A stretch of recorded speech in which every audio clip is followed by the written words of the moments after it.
Very good evening. कैसे हैं आप लोग? आज हम लोग लेबर कॉस्टिंग में आगे बढ़ेंगे और हम लोग जो टॉपिक कवर कर रहे थे लेबर टर्नओवर, उसकी सेकेंड एंड लास्ट क्लास को कंटिन्यू करेंगे। लास्ट क्लास में हम लोगों ने लेबर टर्नओवर को अच्छे से समझा था कि क्या होता है लेबर टर्नओवर, लेबर टर्नओवर होने की क्या वजह होती है, एंड लेबर टर्नओवर की अगर हाई है तो कंपनी को प्रॉब्लम है। कंपनी दोनों तरह से प्रॉब्लम में है कि कंपनी का प्रोडक्टिविटी भी कम हो रहा है एंड कंपनी का प्रॉफिटेबिलिटी भी कम हो रहा है। लास्ट क्लास में हम लोगों ने लेबर टर्नओवर के वो सारे क्वेश्चन किए थे जो कि फॉर्मूला बेस्ड थे, यानी कि 3 फॉर्मूला हम लोगों ने लास्ट क्लास में कवर किया था। सेपरेशन, फिर हम लोगों ने रिप्लेसमेंट एंड फ्लक्स मेथड का हम लोगों ने मोर देन 1 फॉर्मूला देखा था और उसका इम्प्लीमेंटेशन भी देखा था कि कौन सा फॉर्मूला कहाँ पे यूज में आएगा। फिर लास्ट क्लास थोड़ी लंबी हो रही थी तो हम लोगों ने डिसाइड किया था कि आज यहीं तक रखते हैं, अगली क्लास में हम लोग लेबर टर्नओवर खत्म करेंगे। और आज की क्लास में जो बचा हुआ लेबर टर्नओवर का हिस्सा है वो एंड कंट्रोल रेशियो, आज हम लोग इसको निपटा देंगे और हमारा labour turnover and control ratio का चैप्टर खत्म हो जाएगा। फिर हम लोग लेबर कॉस्टिंग में आगे बढ़ेंगे, अगले क्लास में डिफरेंट टॉपिक को कवर करेंगे। तो आज की क्लास में हम क्या करने वाले हैं, तो आज की क्लास में हम लोग करने वाले क्या हैं कि कोई भी ऑर्गेनाइजेशन हाई लेवल टर्नओवर से अगर गुजरती है तो आपको पता है कि कंपनी के प्रोडक्टिविटी पे काफ़ी असर पड़ता है। यानी कंपनी जो भी प्रोडक्शन कर रही है, मैन्युफैक्चरिंग कर रही है या सर्विस प्रोवाइड कर रही है, उसकी क्वालिटी एंड क्वांटिटी दोनों में कमी आती है। और जैसे ही किसी ऑर्गेनाइजेशन के क्वालिटी एंड क्वांटिटी में कमी आएगी, वैसे ही उसका असर कहाँ दिखेगा? प्रॉफिट पे। प्रॉफिट पे असर दिखेगा तो हर कंपनी एस्टिमेट करती है कि लेबर टर्नओवर की वजह से हमें कितना नुकसान हो सकता है प्रॉफिट का। सम टाइम कंपनी अपने पास्ट एक्सपीरियंस को एनालिसिस करती है कि पास्ट ईयर हमारा ऐसा रहा जिसमें हमने काफ़ी हाई लेबर टर्नओवर का सामना किया और हाई लेबर टर्नओवर कॉस्ट का सामना किया। आपको पता है कि जब हाई लेबर टर्नओवर होता है तो क्या होता है कि ज़्यादा से ज़्यादा कंपनी सेपरेट हो जाते हैं एम्प्लॉय से, यानी कि कंपनी से एम्प्लॉय सेपरेट हो जाते हैं, या तो खुद छोड़ के चले जाए या फिर आपने उनको अलग कर दिया है। क्यों होते हैं ये लास्ट क्लास हम लोगों ने डिटेल में पढ़ा था। फिर आप क्या करते हैं, उनकी जगह पे या तो कुछ एम्प्लॉय रिप्लेस करते हैं या फिर एक अपने एक्सपेंशन के लिए आप बिजनेस को एक्सपेंड कर रहे हैं, उसके लिए कुछ एम्प्लॉय को हायर करते हैं। तो हायर करने के टाइम जरूरी नहीं है कि आपका हर एम्प्लॉय स्किल्ड हो। काफ़ी सारे अनस्किल्ड एम्प्लॉय भी आप हायर करते हैं, जस्ट कॉलेज जिन्होंने ग्रेजुएशन किया है या फिर जिन्होंने मास्टर किया है, या फिर हम ही लोग के प्रोफेशन में जब हम लोग कैंपस सिलेक्शन के थ्रू गुजरते हैं तो हम लोगों ने बेसिक ट्रेनिंग किया होता है 2 और 3 ईयर का, जो भी आपका ट्रेनिंग का पीरियड हो या 1 ईयर का हो। तो वहाँ पे आपको, अगर आपने बड़ी फॉर्म में किया है तो आप पर्टिकुलर एक सेगमेंट में ट्रेनिंग करके आए हैं, छोटी फॉर्म में किया तो आपको थोड़ा थोड़ा सब कुछ का नॉलेज है। तो जब आप किसी ऑर्गेनाइजेशन में जाते हैं तो कंपनी को आपसे जो काम लेना है उसके रिगार्डिंग कंपनी आपको क्या करती है? ट्रेनिंग प्रोवाइड करती है। तो उसमें कंपनी का काफ़ी खर्चा होता है, एक लंबा प्रोसीजर होता है, रिक्रूटमेंट का प्रोसीजर काफ़ी लंबा होता है। रिक्रूटमेंट, सिलेक्शन, फिर ट्रेनिंग, फिर ऑन साइट वर्क। वहाँ पे आप स्टार्टिंग में कुछ काम को खराब करेंगे, कंपनी की प्रोडक्टिविटी को खराब करेंगे, या फिर आपका वर्क का जो स्किल होगा, आपका जो एक्टिवनेस होगा, आप कितना एक्टिव है, किसी काम को कितना जल्दी कर लेते हैं, उसमें आपको मास्टरी स्टार्टिंग में तो होगी नहीं। अब जो काम में अगर 1 घंटा लगता है तो स्टार्टिंग में आप 1.5 घंटा 2 घंटा भी लगा सकते हैं। तो ये सारे कई प्रॉब्लम है जिसके थ्रू कंपनी गुजरती है, और ये सब जो प्रॉब्लम है इसका आउटपुट कहाँ दिखता है? तो इसका आउटपुट दिखता है कंपनी के प्रॉफिट पे। और कंपनी के प्रॉफिट पे जब इसका आउटपुट दिखता है तो कंपनी परेशान होती है, और कंपनी परेशान होती है तो कंपनी अपने लेबर टर्नओवर को कम से कम रखने की कोशिश करती है। तो आज जो हम लोग टॉपिक स्टार्ट कर रहे हैं वो इसी रिलेटेड है कि कोई भी कंपनी जब हाई लेबर टर्नओवर से गुजरती है तो उसे कितना खर्चा करना पड़ता है, और उस खर्चा करने की वजह से कंपनी के प्रॉफिट पे क्या इम्पैक्ट आता है। तो 3-4 क्वेश्चन हैं, वही क्वेश्चन बार बार रिपीट होता आ रहा है काफ़ी सालों से, और आपके स्टडी मटेरियल में भी अगर देखेंगे तो वही क्वेश्चन आपको देखने को मिलेगा। तो आने वाले टाइम में भी अगर इंस्टीट्यूट पूछती है तो मेरा ऐसा मानना है कि आपको उन्हीं क्वेश्चनों को देखना पड़ेगा एग्जामिनेशन हॉल में, जो क्वेश्चन आज की क्लास में हम कवर करने वाले हैं। ज़्यादा नहीं, 3-4 क्वेश्चन है, फटाफट खत्म करेंगे, फिर हमारा लेबर टर्नओवर खत्म हो जाएगा, उसके बाद हम कंट्रोल रेशियो पे चलेंगे। रही बात स्टडी मटेरियल की, जो क्वेश्चन हम लोग यहाँ पे कर रहे हैं या आपको होमवर्क, उसके लिए आपको समृद्धि कॉमर्स क्लासेस प्ले स्टोर में सर्च करेंगे या वीडियो के डिस्क्रिप्शन में देखेंगे, आपको उसका लिंक मिल जाएगा, और लिंक मिलेगा तो डाउनलोड कीजिए और वहाँ पे जाइए, आपको स्टडी मटेरियल आराम से मिलेगा। वीडियो क्लासेस भी आपको वहाँ पे देखने को मिल जाएंगी, आप प्रैक्टिस कीजिए क्लास के क्वेश्चन को। और वहाँ पे हम एक्स्ट्रा भी प्रोवाइड करवाते हैं, क्या तो मॉक टेस्ट या टेस्ट सीरीज, जो भी आप उसको नाम दे लीजिए, तो वो क्वेश्चन भी आपको एग्जामिनेशन के क्वेश्चन एग्जामिनेशन के स्टैंडर्ड के रहेंगे, तो वो भी आप अटेम्प्ट कर सकते हैं। चलिए, तो आज की क्लास हम लोग स्टार्ट करते हैं, और आज की क्लास हम लोग स्टार्ट करेंगे क्वेश्चन नंबर 8 से हम लोग क्लास स्टार्ट करेंगे। और क्वेश्चन नंबर 8 हमारा क्या कहता है, देखिए ध्यान से देखिएगा, अच्छा क्वेश्चन है, बढ़िया क्वेश्चन है, सीए इंटरमीडिएट में आ चुका है मई 1998 में। क्वेश्चन काफ़ी बार पूछा गया है, डिफरेंट टाइम में, डिफरेंट इंस्टीट्यूट के थ्रू। सम टाइम क्वेश्चन का डेटा भी सेम है, कभी एक बार ऐसा हुआ है कि क्वेश्चन का डेटा चेंज कर दिया गया है। तो ये क्वेश्चन देखते हैं। क्वेश्चन कह रहा है कि the management of Sunshine Limited want to have an idea of profit lost forgone as a result of labour turnover last year. Sunshine Limited है, उसे पास्ट का बैड एक्सपीरियंस हुआ है कि लास्ट ईयर भाई काफी लेवल टर्नओवर हाई था हमारा। तो क्या एक्सपीरियंस है लास्ट का, देखते हैं। कह रहा है कि लास्ट ईयर का सेल हमारा 66 लाख है, ओके, एंड पीवी रेशियो 20% है। पीवी रेशियो मतलब प्रॉफिट वॉल्यूम रेशियो। अभी आप फिलहाल के लिए ग्रॉस प्रॉफिट मानिए इसको।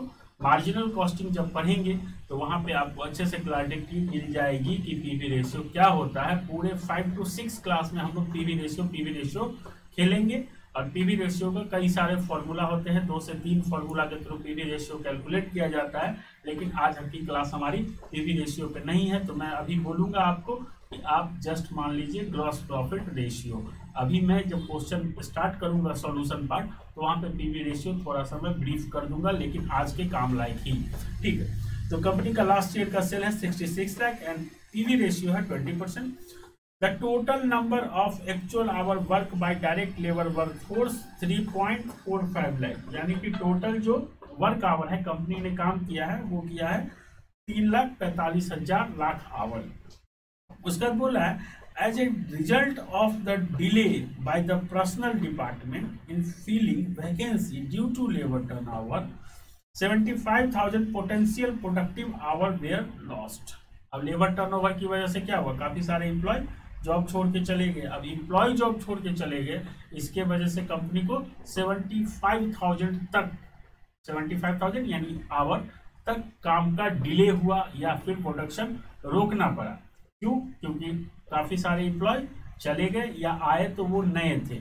तो रिक्रूटमेंट प्रोसेस की वजह से लिखा हुआ है filling vacancy due to labour turnover 75,000 hour इनका क्या हो गया है, डिले हुआ है। Potential productive hour were lost, तो 75,000 पोटेंशियल वर्क हो सकता था जो कि नहीं हो पाया। फिर बोल रहा है actual direct labour hour included, actual जो डायरेक्ट लेबर आवर है हमारा 3,45,000, बोल रहा है कि 30,000 hour attributable to training new recruits, ठीक है।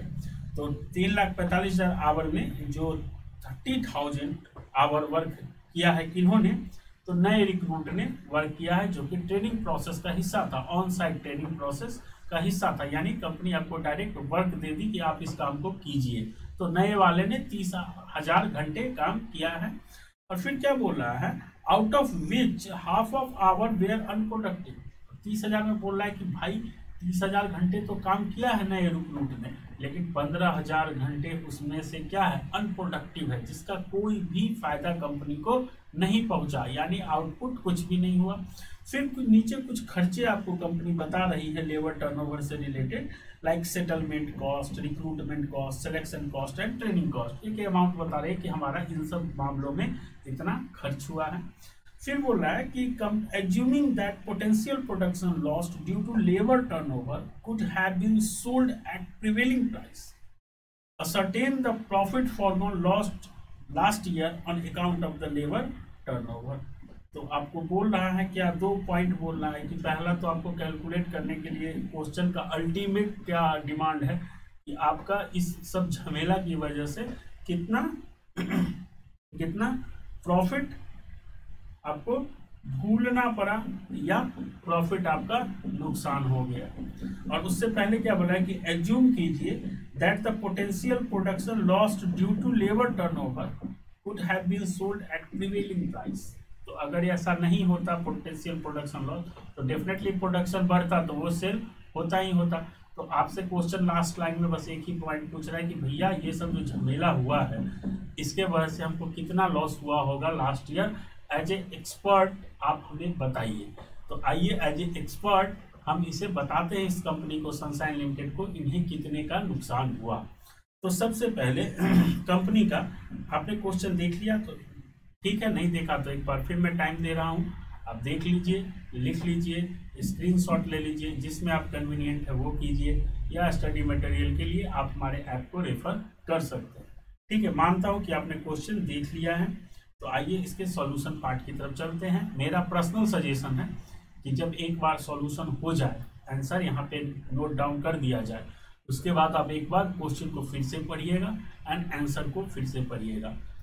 बिलीव मी, 3-4 क्वेश्चन हैं, बार बार रिपीट होता है और आपके अटेम्प्ट में अगर आएगा तो यहीं से आएगा। ठीक है, आइए तो आंसर करते हैं इसका हम लोग। और आंसर में सबसे पहले देखते हैं कि कंपनी का सेल कितना है लास्ट ईयर का, क्योंकि हमें प्रॉफिट का एनालिसिस करना है कि कितना लॉस हुआ है प्रॉफिट, तो हमें सेल के थ्रू ही जाना पड़ेगा, क्योंकि सेल से फिर जितना खर्चा है वो सब खर्चा को हटाना पड़ेगा, तभी तो प्रॉफिट आता है लास्ट में। तो हमको सेल के थ्रू ही जाना पड़ेगा। और फिर हमारा जीपी रेशियो यानी PV ratio, profit volume ratio दिया हुआ है, जो कि अभी मैंने आपको सिखाया है कि बस अभी आप जीपी मान लो, ग्रॉस प्रॉफिट। तो वहां से हमें क्या होगा, बीच का कुछ एक्सपेंसेस माइनस हो जाता है। तो ठीक है, सेल हमें बता दिया है कि सेल हमारा कितना है, 66 लाख। उसके बाद आपका PV ratio, profit volume ratio, question ने आपको प्रोवाइड करवाया है 20%। पीवी रेशियो होता क्या है, पीवी रेशियो होता है relationship between contribution and sale. Contribution का मतलब अभी आप ग्रॉस प्रॉफिट मान के चलिए, अगर आपने अभी तक मार्जिनल कॉस्टिंग नहीं पढ़ा है तो ठीक है। तो देखिए पीवी रेशियो के लिए कैलकुलेट करने के लिए हमें क्या करना पड़ता है, हमें चाहिए कंट्रीब्यूशन डिवाइडेड बाय सेल, और परसेंट में कैलकुलेट करना है तो 100। ठीक है, और कंट्रीब्यूशन कैसे कैलकुलेट होता है, कंट्रीब्यूशन कैलकुलेट होता है sale minus variable cost. Variable cost आप जानते हैं, वेरिएबल कॉस्ट मतलब परिवर्तनशील लागत जो कि परिवर्तित होती रहे यानी चेंज होती रहे, हर यूनिट के साथ वो बढ़े या घटे। 10 यूनिट बनाया और अगर 10 रुपीज वेरिएबल कॉस्ट है तो 10 × 10 100। अगर 5 बनाया तो 10 × 5 50। 7 बनाया तो 7 × 10 70। मतलब पर यूनिट के साथ वो बढ़ेगा या घटेगा। 20 बनाएंगे तो 200। ठीक है, इसको आप लिख लीजिए, contribution divide by sale equal to 100। और कंट्रीब्यूशन क्या होता है, तो contribution equal to sales minus variable cost. यहाँ तक आप इसको आप नोट डाउन कर लीजिए, क्योंकि इसको मैं मिटा दूंगा, क्योंकि हमारे क्वेश्चन का ये इंफॉर्मेशन था लेकिन सॉल्यूशन का ये पार्ट नहीं होगा। क्योंकि जब आप एग्जामिनेशन देने जाएंगे तो एग्जामिनर ये मानता है कि आपने सारे चैप्टर को कवर किया है, तो आपको पीवी रेशियो पता है, और एग्जामिनर को तो पता है ही, तो आपको एक्सप्लेन करने की जरूरत नहीं है। ठीक है, उम्मीद करते हैं या आपने इसको नोट कर लिया होगा पीवी रेशियो को। आइए, तो हमने यहाँ पे इंफॉर्मेशन लिख लिया है कि सेल हमारा 66 लाख है एंड पीवी रेशियो 20% है। अच्छा, उसके बाद total number of actual our कितना दिया है क्वेश्चन ने, आपको पता है कितना एक्चुअल काम हुआ है, 3,45,000। और इसमें से अनप्रोडक्टिव कितना है, तो नीचे बताया गया है कि 30,000 जो है सो नए वाले ने काम किया है और उसमें से 50% अनप्रोडक्टिव है, और ये जो 30,000 है वो 345 में इंक्लूडेड है, यानी कि जो 15,000 हो गया, 30,000 का 50%, 15,000 क्या हो गया हमारा अनप्रोडक्टिव, अनप्रोडक्टिव आवर्स, 30,000 का 50%, 30,000 का साफ साफ ही लिख लें, तो 50%, यानी कि 15,000, यानी कि हमारा प्रोडक्टिव आवर कितना हो गया 3,000, सॉरी 3,30,000, ये क्या हो गया हमारा प्रोडक्टिव आवर।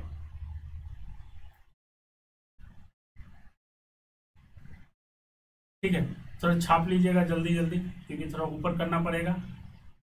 ठीक है, तो चलिए थोड़ा स्पेस से लिख लेते हैं, प्रोडक्टिव आवर तक लिख नोट कर लीजिए। प्रोडक्टिव आवर लॉस्ट कितना हुआ हमारा,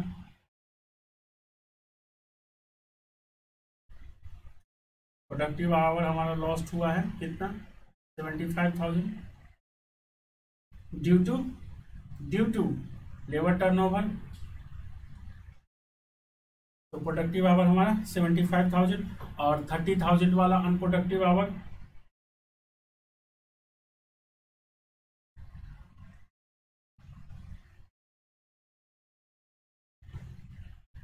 अनप्रोडक्टिव आवर 15,000, यानी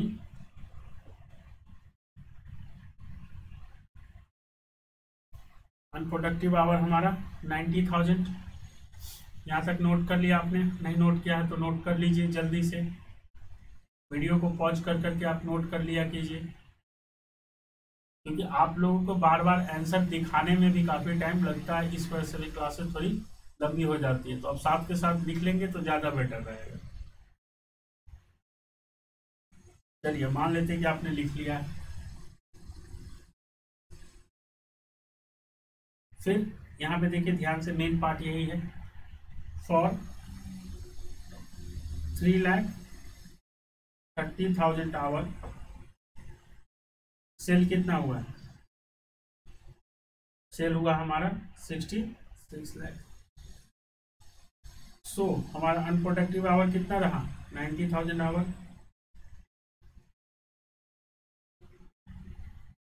तो सेल कितना होगा 90,000 आवर के लिए आपको पता है, कैसे कैलकुलेट करेंगे, सेल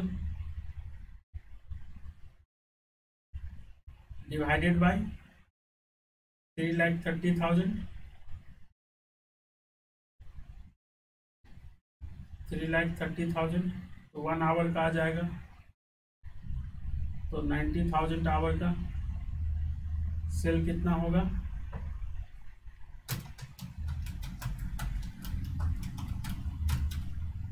तो इसका सेल होगा आपका 18 लाख रुपीज।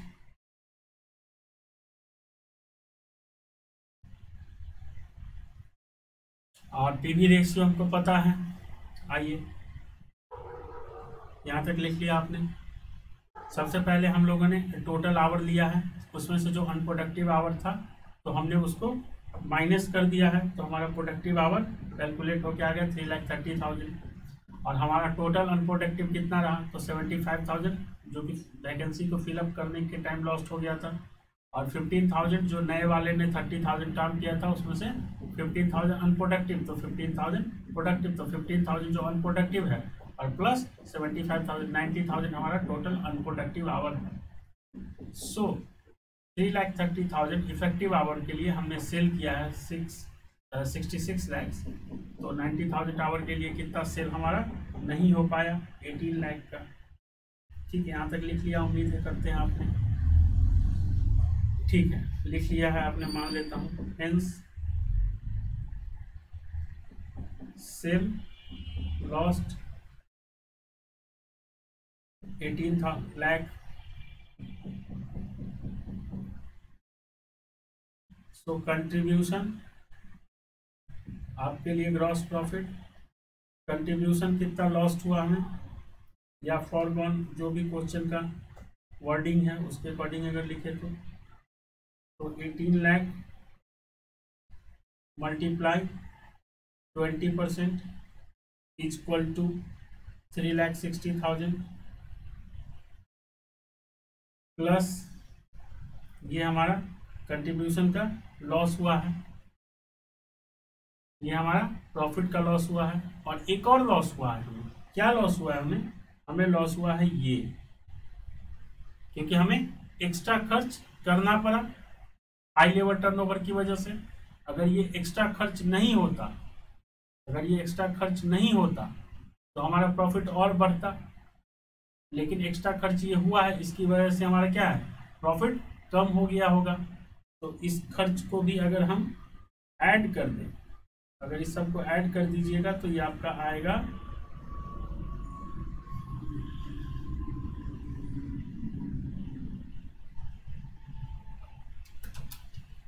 75,000। तो ये जो मेन आंसर है आपका यही है। ऊपर वाला जितना था वो वर्किंग नोट था, तो add cost incurred due to labour turnover, सबको ऐड करके यहाँ पे दिखा दीजिएगा। 27,220 प्लस 18,725 प्लस 12,750 प्लस 16,105, तो आपका ये 75,000 आएगा। यानी कि हाई लेवल टर्नओवर की वजह से हमें 4,35,000 4,35,000 प्रॉफिट का लॉस हुआ है। यानी कि प्रॉफिट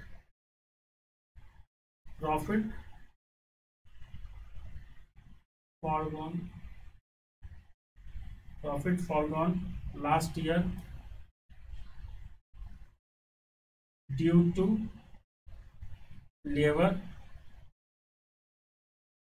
टर्नओवर। क्लियर है दोस्तों? लीजिए एक बार आप देख लीजिए पूरा। सबसे पहले हमने क्या किया, फिर से मैं दिखा देता हूँ। सबसे पहले हम लोगों ने प्रोडक्टिव आवर कैलकुलेट किया है, उसके बाद हम लोगों ने टोटल अनप्रोडक्टिव आवर कैलकुलेट किया है।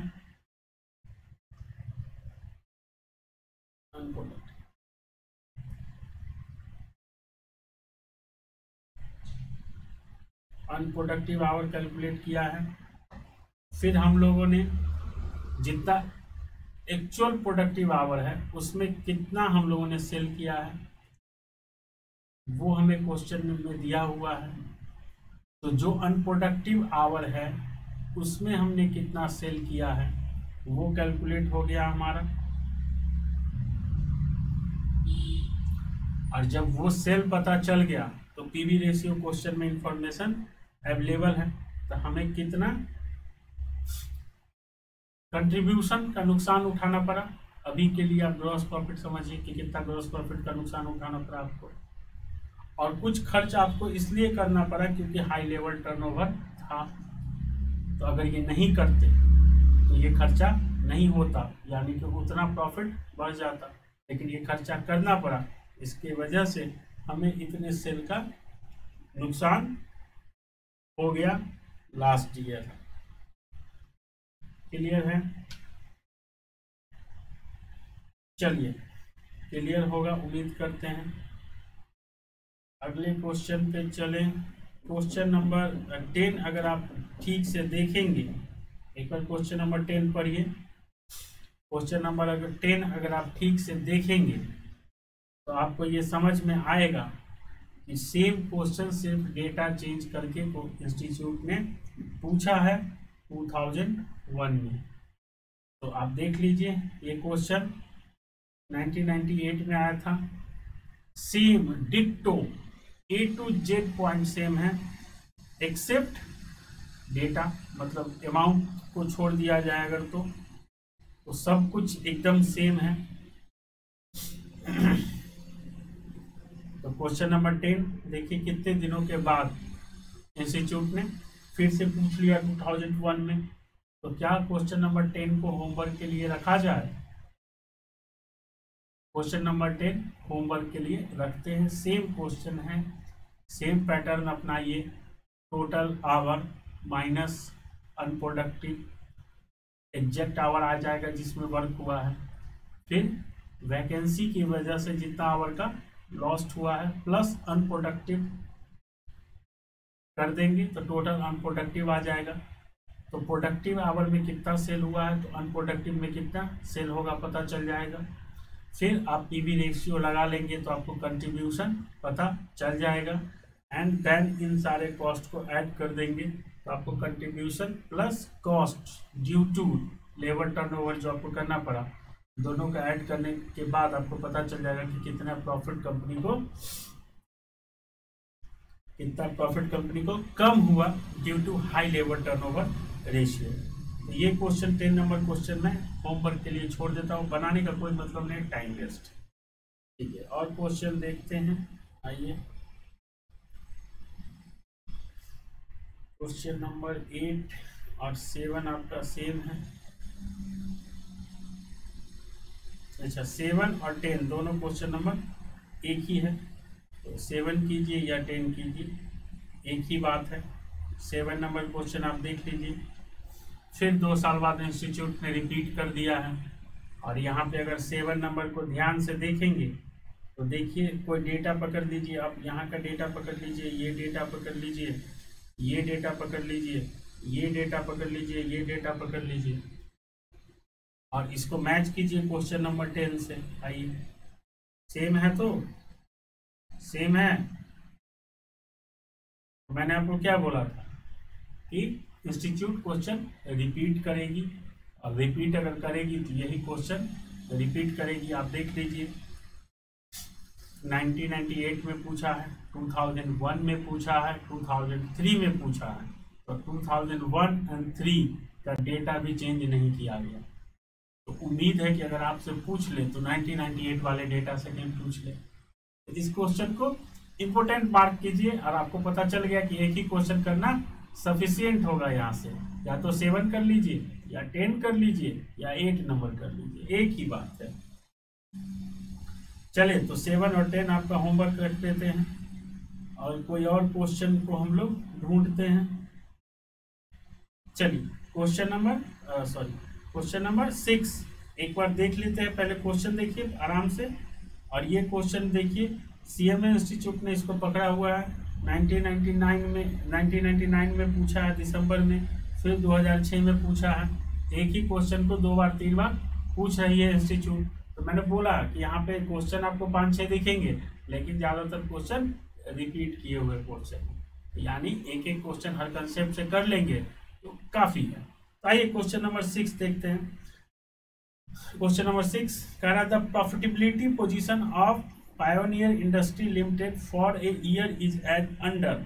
टर्नओवर दिया हुआ है, वेरिएबल कॉस्ट दिया हुआ है, मार्जिनल कंट्रीब्यूशन यानी कि कंट्रीब्यूशन दिया हुआ है, फिक्स्ड एक्सपेंसेस यानी कि फिक्स्ड ओवरहेड दिया हुआ है, और प्रॉफिट दिया हुआ है। ठीक है, यहाँ तक तो नॉर्मल इंफॉर्मेशन है। फिर बोला, the profit for the year did not match with the company expectation and the work management attributed it to labour turnover. और कंपनी का क्या प्रॉब्लम है? कंपनी बोल रही है कि भैया ये जो प्रॉफिट आया है वो हमारी उम्मीदों पे खरा नहीं उतरा है, और जो उम्मीदों पे खरा नहीं उतरा है तो मैनेजमेंट इसका कारण क्या बता रहा है? कि मैनेजमेंट कह रहा है कि हाई लेबर टर्नओवर था। हाई लेबर टर्नओवर की वजह से क्या क्या बता रहा है मैनेजमेंट, देखिए, कह रहा है कि analysis of the data reveal the following. Data जो रिवील हुआ, कंपनी ने घोषित किया बाजार में, वो क्या किया? कह रहा है कि permanent worker work during the year 9,60,000 hour. Permanent worker जो है उन्होंने 9,60,000 आवर काम किया है, और जो अप्रेंटिस है, सीख रहे हैं, प्रशिक्षु जिनको बोलते हैं अप्रेंटिस, प्रशिक्षु, उन्होंने काम किया है 80,000 डायरेक्ट लेबर आवर, मतलब टोटल कंपनी के यहाँ काम हुआ है 10,40,000 आवर।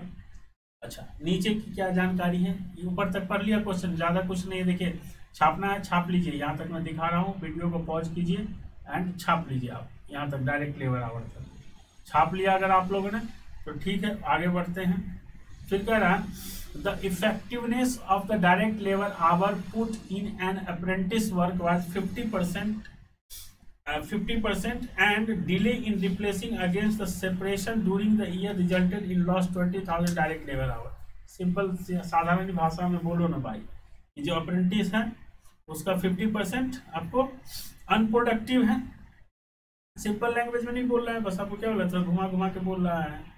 और लास्ट क्वेश्चन में जैसे किया था, और 20,000 किस लिए लॉस हो रहा है, 20,000 क्यों लॉस हो रहा है, 20,000 लॉस हो रहा है हमारा, बताइए। लास्ट क्वेश्चन अभी आपने किया है, इसके वजह से ड्यू टू फिलिंग वैकेंसी लिखा हुआ है, रिप्लेसिंग अगेंस्ट सेपरेशन, जो सेपरेट हुए उनकी जगह पर जो रिप्लेसन का प्रोसेस लगा उसमें 20,000 डायरेक्ट लेबर आवर का लॉस हुआ है। क्वेश्चन सेम है, बोल रहा है कि प्रॉफिट बताओ कितना हमें नुकसान हो गया प्रोडक्शन कम होने की वजह से। अब प्रोडक्शन कम क्यों हुआ, तो लेबर की वजह से, लेबर टर्नओवर की वजह से। तो क्वेश्चन सेम है, वहां पे क्या था, सिर्फ आपको सेल दे दिया, पीवी रेशियो दे दिया, आवर का इंफॉर्मेशन दे दिया एंड कुछ अमाउंट दे दिया जो खर्चा हुआ है।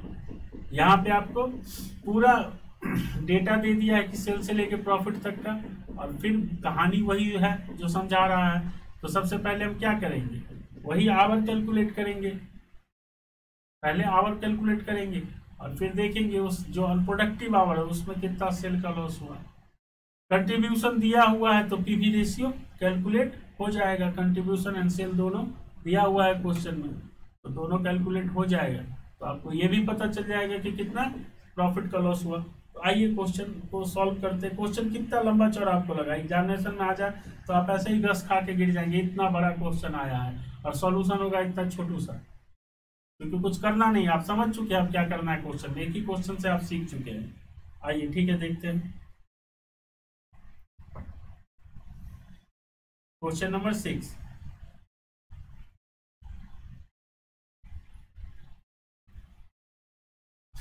क्या करना है आपको पता है, सबसे पहले क्या करना है, total direct labour our 10,40,000, 10,40,000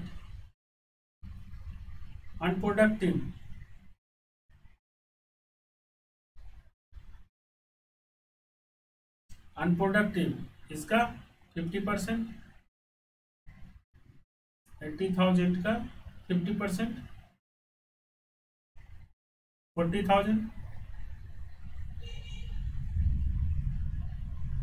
so productive hour कितना,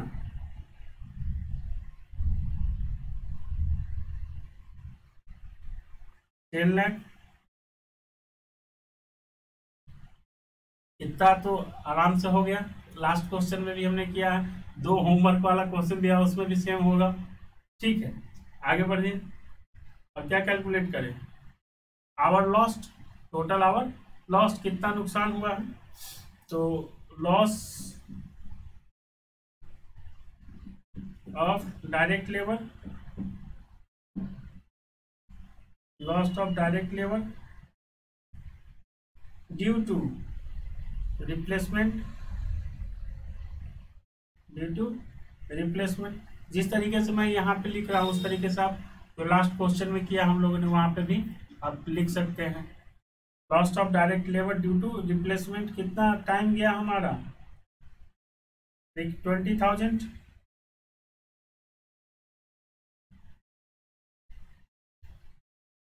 प्लस अनप्रोडक्टिव कितना है,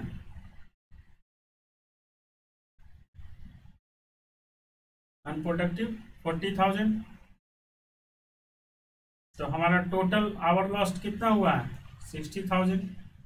बाद बाकी क्वेश्चन सेम है, ये भी क्वेश्चन मैं आपको होमवर्क में देने वाला था, लेकिन फिर मैंने इसलिए नहीं दिया क्योंकि आप वहाँ पे तो सेम डिटो एक एक पॉइंट मैच करके आप बना लेंगे क्वेश्चन।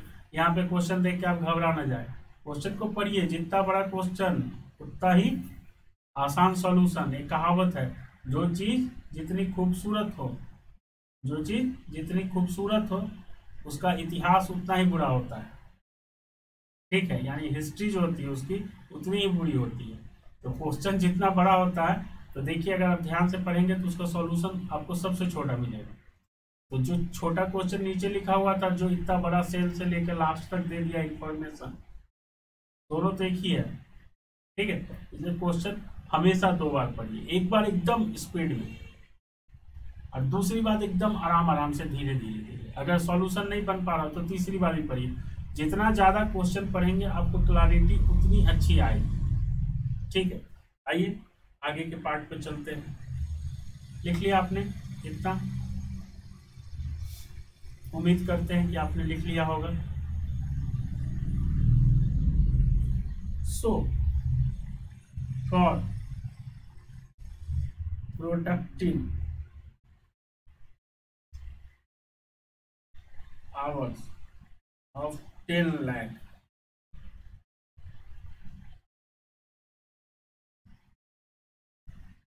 marginal contribution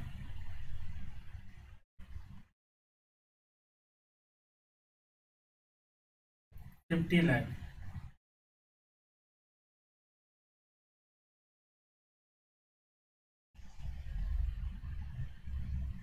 क्वेश्चन पूछिए कि सर लास्ट क्लास में तो लास्ट जो क्वेश्चन था उसमें तो आपने सेल लिखा था, यहाँ पे मार्जिनल कंट्रीब्यूशन क्यों लिख रहे हैं? यहाँ पे मार्जिनल कंट्रीब्यूशन दोस्त इसलिए लिख रहे हैं क्योंकि आपको एक स्टेप का काम बढ़ जाएगा। वहाँ पे मार्जिनल कंट्रीब्यूशन तो क्वेश्चन ने दिया नहीं था, तो आप जो सेल दिया है उसका मार्जिनल कंट्रीब्यूशन कैलकुलेट करके फिर इस तरीके से भी बना सकते हैं। यहाँ पे डायरेक्ट प्रॉफिट का इंफॉर्मेशन अवेलेबल है, तो हम एक स्टेप क्यों वर्किंग करेंगे कि पहले पीवी रेशियो कैलकुलेट करेंगे, contribution divide by sale multiply 100, फिर यहाँ पे सेल कैलकुलेट करेंगे, फिर उस सेल पे कंट्रीब्यूशन को मल्टीप्लाई करेंगे। तो दो तीन स्टेप हमारा बच रहा है। तो डायरेक्ट हमने प्रॉफिट का इंफॉर्मेशन है ही, मार्जिनल कंट्रीब्यूशन का, उसको हम ले लेते हैं। ठीक है, और कोई क्वेश्चन है? जो डायरेक्ट फिर नीचे वाला प्रॉफिट क्यों नहीं ले रहे हैं वो 40 लाख, ये क्वेश्चन आपके माइंड में आ रहा है क्या? तो इसके वजह से दोस्त इसको नहीं पिक किया जा रहा है, फिक्स्ड ओवरहेड की वजह से। क्योंकि फिक्स्ड ओवरहेड फिक्स्ड है, वो चेंज नहीं हो रहा है पर यूनिट पे। एक लेवल तक फिक्स्ड ओवरहेड फिक्स्ड रहता है, उसमें चाहे आप 1 यूनिट प्रोडक्शन करें या 1 लाख यूनिट प्रोडक्शन करें, एक पर्टिकुलर लेवल तक फिक्स्ड ओवरहेड सेम रहता है। तो अगर उसको हम लेंगे तो हमें एग्जैक्ट फिगर नहीं पता चलेगा। फॉर एग्जाम्पल लास्ट क्वेश्चन में आपको कुछ खर्चा भी दिया हुआ था, तो वो खर्चा फिक्स्ड नहीं है। अगर आप जितना ज़्यादा लेबर टर्नओवर आपका होगा उतना खर्चा बढ़ेगा, और जितना कम लेबर टर्नओवर होगा उतना खर्चा कम होगा। जितना ज़्यादा हायरिंग करेंगे उतना ज़्यादा खर्चा बढ़ेगा, जितना ज़्यादा रिक्रूटमेंट करेंगे उतना खर्चा बढ़ेगा, जितना कम रिक्रूटमेंट करेंगे उतना कम खर्चा होगा। तो इसलिए हम वहाँ पे कंट्रीब्यूशन के साथ उसको प्लस कर रहे थे। तो प्रॉफिट इसलिए कंसीडर नहीं कर रहे हैं क्योंकि बीच में हमारा एक फिक्स्ड कॉस्ट है। ठीक है, क्योंकि फिक्स्ड कॉस्ट फिक्स्ड है, वो चेंज नहीं हो रहा है। ठीक है, तो मार्जिनल कंट्रीब्यूशन हमने इसलिए ले लिया है क्योंकि फिर हमें एक वर्किंग एक्स्ट्रा करनी पड़ती। ठीक है, 50 लाख। तो for productive hour of 60,000, marginal contribution what?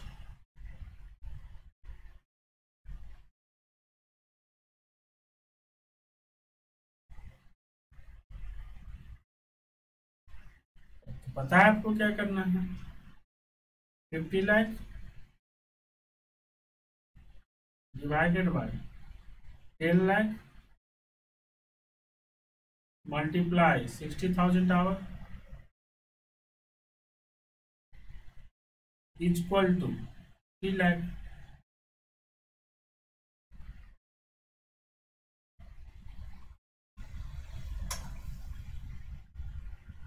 Answer हमारा यही है। तो आंसर थोड़ा सा ब्रीफ करके लिख दीजिए जो पूछा है। Contribution for gone it means 3 lakh loss of profit on account of loss of production from labor turnover।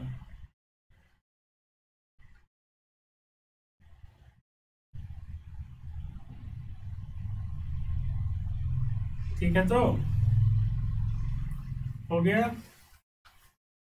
कोई समस्या, कोई दिक्कत पूछिए अगर आपको कोई प्रॉब्लम लग रही है तो। और प्रॉब्लम नहीं लग रही है तो हम लोग एक और क्वेश्चन करेंगे।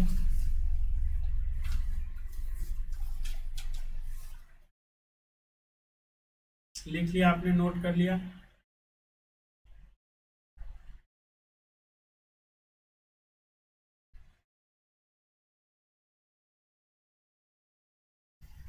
नोट कीजिए आप लोग।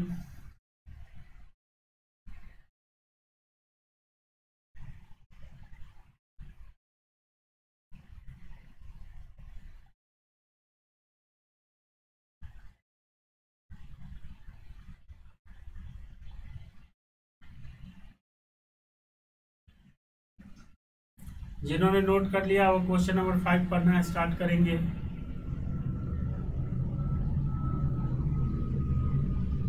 आइए क्वेश्चन नंबर 5 देखिए। ये भी इम्पोर्टेंट क्वेश्चन है, very important, very very important question है। ठीक है, क्या बोलते हैं, VVI, वेरी वेरी इंपोर्टेंट। ठीक है, वेरी वेरी इंपोर्टेंट क्वेश्चन है। एक क्वेश्चन आपको उस पैटर्न का मैंने दिखाया जिसके मैंने आपको 2 क्वेश्चन सॉल्व करके दिखाए, 2 मैंने आपको होमवर्क दिया है। नहीं भी करेंगे तो कोई दिक्कत नहीं, लेकिन जो क्वेश्चन 2 क्लास में हमने किया है उसी 2 को अगर 2-3 बार प्रैक्टिस कर लीजिएगा। ठीक है, और एक ये क्वेश्चन देखिए, ये भी वैसा ही है लेकिन इसके आंसर के पार्ट में थोड़ा सा बदलाव है। आंसर के पार्ट में थोड़ा सा बदलाव है, आपसे कुछ और भी वो पूछने की कोशिश कर रहा है। ठीक है, बढ़े आगे। ठीक है, क्वेश्चन नंबर 5 देखिए।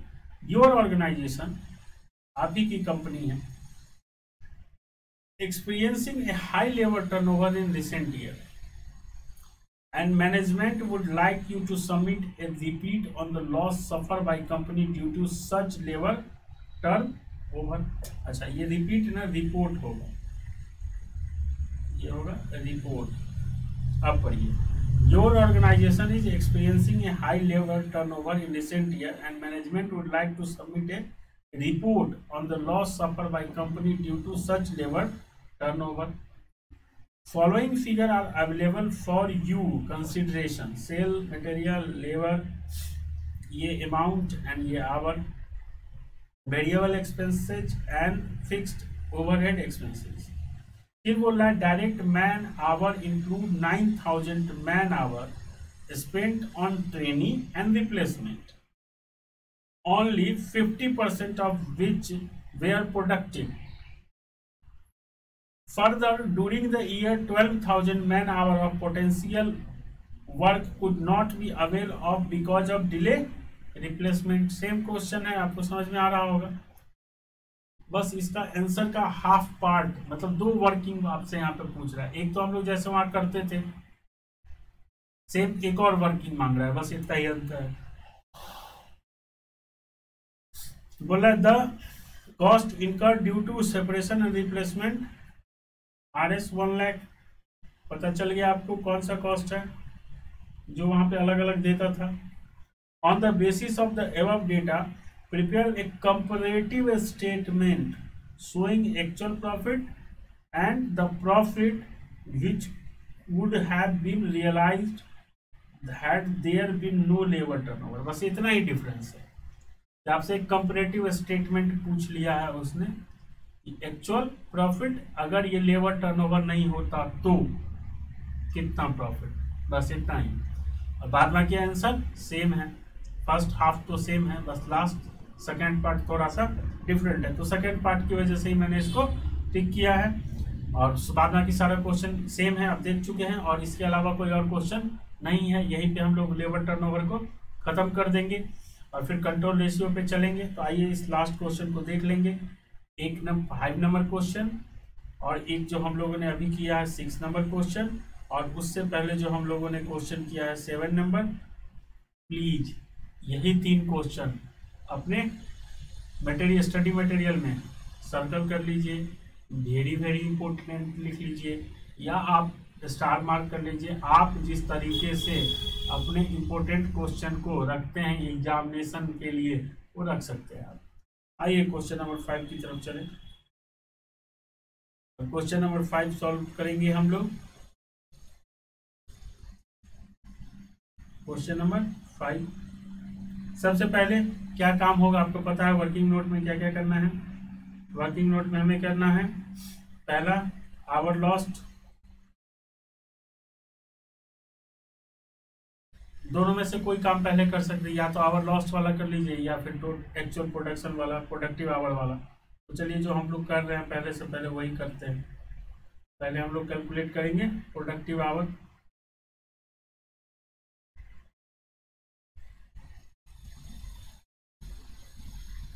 Productive hour, actual man our,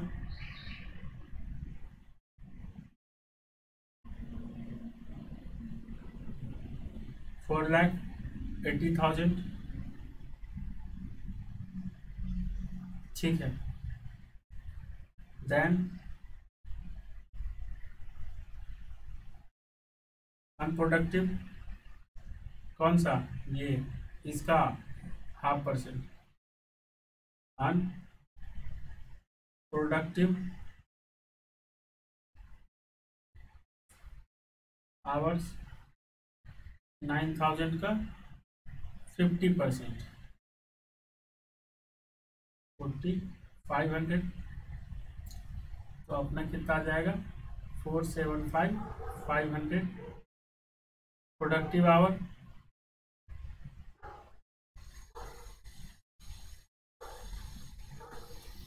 clear है, लिख लीजिए, साथ के साथ आगे बढ़ते चलेंगे। ये सब हम लोगों ने अभी किया है, जस्ट 2 बार किया है।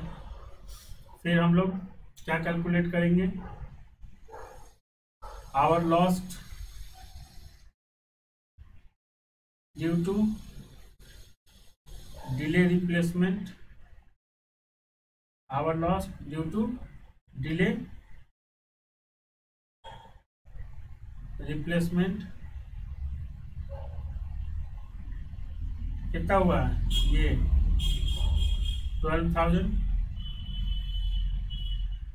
And unproductive plus unproductive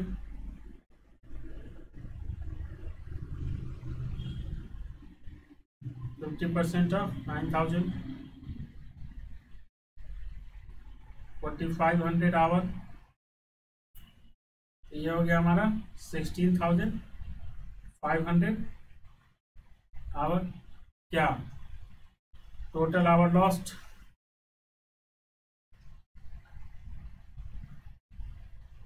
clear है, पहले भी किया है, उम्मीद है कि क्लियर ही होगा। लिख लीजिए एक बार यहाँ तक।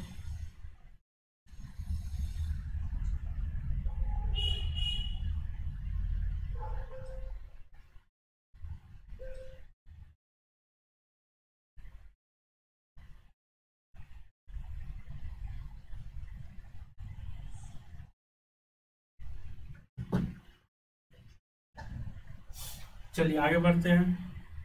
ये लिख लिया होगा आपने। थर्ड स्टेप में हम लोग क्या करते हैं, 4,75,500 प्रोडक्टिव आवर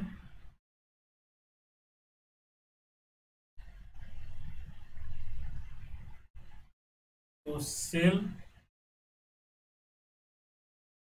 600 लाख तो 16,500 आवर में कितना लॉस्ट होगा,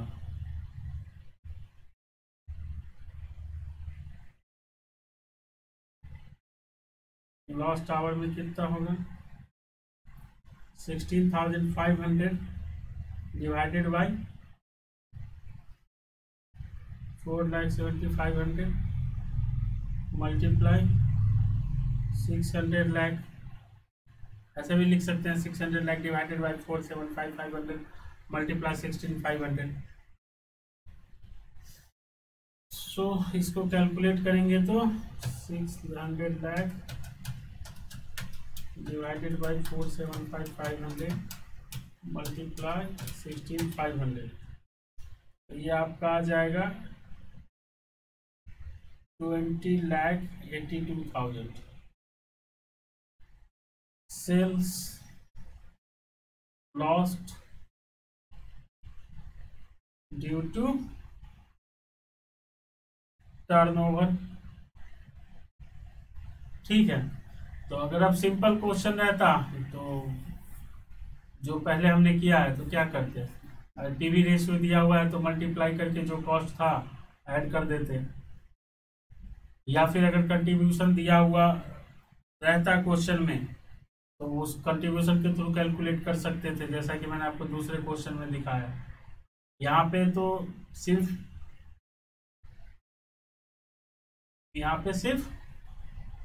यही नहीं पूछ रहा है, कंपैरेटिव स्टेटमेंट बनाने के लिए बोल रहा है, सिर्फ इसी का नहीं पूछ रहा है, बोला कि अगर होता तो और नहीं होता तो दोनों का कंपैरेटिव स्टेटमेंट बताइए।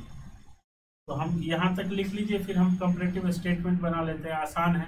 मुख्य क्वेश्चन जो है वो यही है जो हम लोग करते आ रहे हैं। अब लास्ट के रिक्वायरमेंट में कुछ डिफरेंट कभी कभी पूछ लेता है तो हम उसके अकॉर्डिंग कर लेंगे, इसीलिए तो क्वेश्चन लिया है मैंने। ठीक है, यहाँ तक लिख लिया आप लोगों ने, नहीं भी लिखा होगा तो आप लोग यहाँ तक खुद से बना लेंगे। चलिए आगे बढ़ते हैं, देख लीजिए एक बार फिर भी।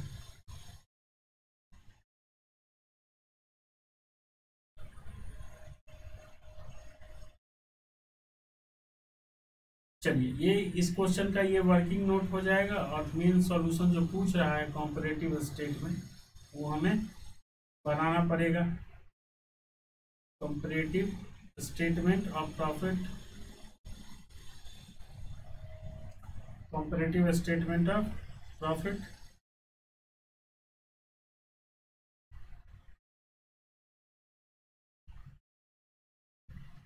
लैख में लिखते हैं, क्योंकि फिर बहुत सारा जीरो जीरो लिखना पड़ेगा, इसके लिए लैख में ही लिख रहे हैं। पर्टिकुलर्स आप चाहे तो जीरो डाल के लिख सकते हैं, या फिर लैख में लिख लीजिए डेटा को, तो ज़्यादा आसान रहता है। एक्चुअल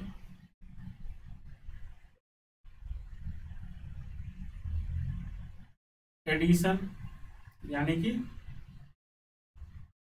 लेबर टर्नओवर की वजह से जो चेंज हुआ है वो, और फिर क्या, अगर लेबर टर्नओवर नहीं होता तो यानी एक्चुअल प्लस एडिशन, तो no labour turnover, no labour turnover मतलब एक्चुअल प्लस एडिशन।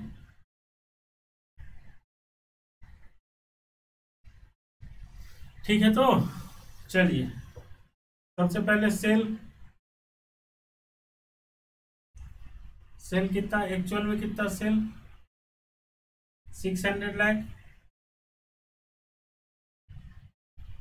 और एडिशन अभी आपने कैलकुलेट किया है,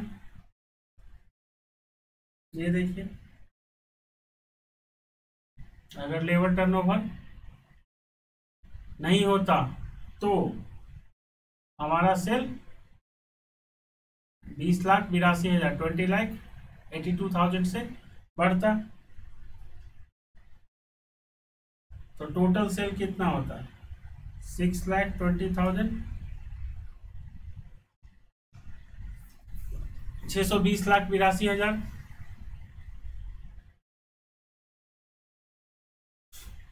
अगर तो सेल हो गया हमारा। अब आइए सब कुछ को यहाँ पे एनालिसिस, कंपैरेटिव है तो सब कुछ एनालिसिस करना पड़ेगा। डायरेक्ट मटेरियल 150 और मटेरियल कितना, अगर कोई इंफॉर्मेशन नहीं दिया हुआ हो तो सेल के परसेंट में आप कैलकुलेट कर लीजिए। तो देखिए कितना 25% है, 150 डिवाइड बाई 600 मल्टीप्लाई 100 25% है, तो इसका भी 25% आप कैलकुलेट कर लीजिए।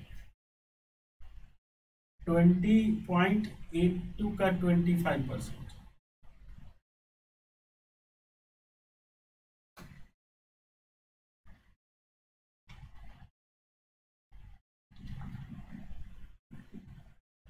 $5.21।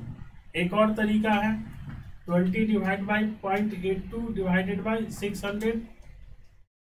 पहले वो परसेंट कैलकुलेट कर लीजिए, पहले मतलब कितना सेल एडिशन हुआ है, तो addition divide by actual multiply 100, तो आपका 3.47 आएगा, 3.47 आएगा। तो आप 3.47 को भी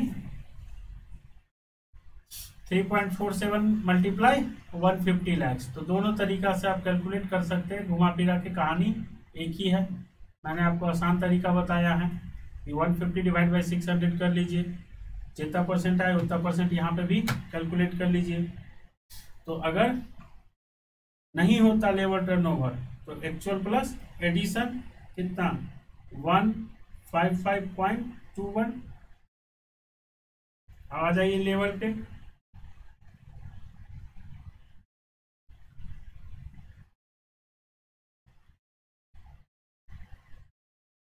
लेबर कितना है पहले 48 लाख, यहाँ पे कितना लेबर होगा, यहाँ पे कितना लेबर होगा,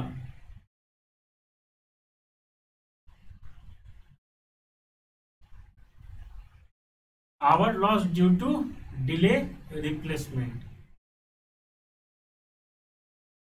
क्योंकि एडिशन क्यों नहीं हो पाया, एडिशन क्यों नहीं हो पाया, hour loss due to filling vacancy replacement. आप बोलेंगे अनप्रोडक्टिव, अरे भैया अनप्रोडक्टिव वाला तो काम किया था लेकिन उतने अच्छे से नहीं कर पाया, तो जितना काम किया उसका हाफ जो है, हाफ ये तो हाँ हाफ हाफ जो है सो उसका अनप्रोडक्टिव है, काम तो किया था, तो उतना आवर लॉस्ट हमारा हुआ वहां पे उसका कैलकुलेशन होगा। लेकिन एडिशन जो है, जो एडिशन है वो किसके वजह से नहीं हो पाया, ड्यू टू डिले रिप्लेसमेंट। तो यहाँ पे एडिशन में 12,000 आवर मल्टीप्लाई 10 रुपीज, 10 रुपीज कैसे यहाँ पे देख लीजिए, 48 लाख डिवाइड बाई 4,80,000 यानी 10 रुपीज पर आवर, तो 1.2 12,000 गुने 10 1,20,000, तो 1.2 लाख लिख सकते हैं। तो नो टर्नओवर वाले में एक्चुअल प्लस एडिशन 49.20। आ जाइए अब other variable expenses, other variable expenses भी आपको किसके कंपेरिजन में लेना है, अदर वेरिएबल एक्सपेंसेस किसके कंपेरिजन में लेना है बताइए।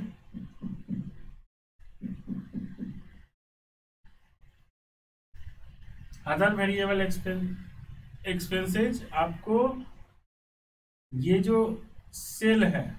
वेरिएबल एक्सपेंसेस मतलब पर यूनिट खर्चा।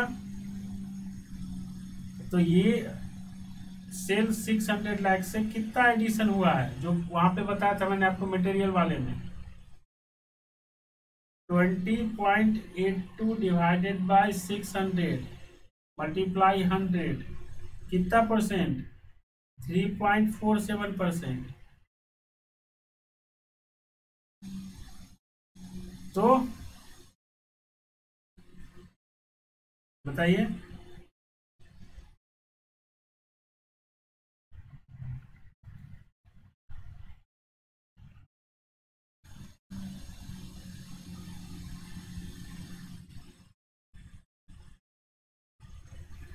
ठीक है, क्लियर है। तो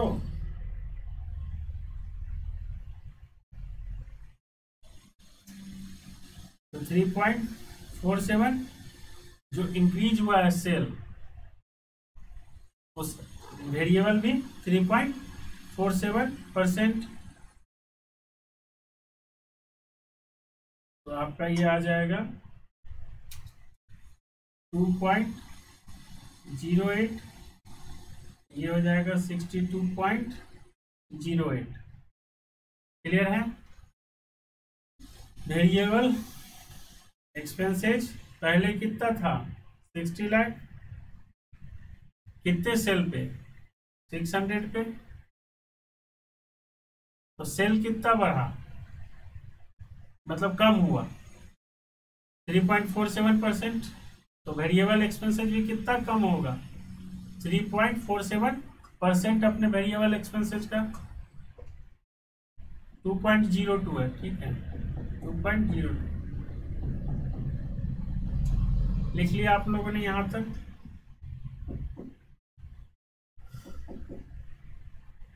ठीक है, आपको ज्यादा बचा नहीं है। फिक्स्ड यहां तक लिख लिया, मैं ऊपर करूंगा, एक बार लिख लीजिए।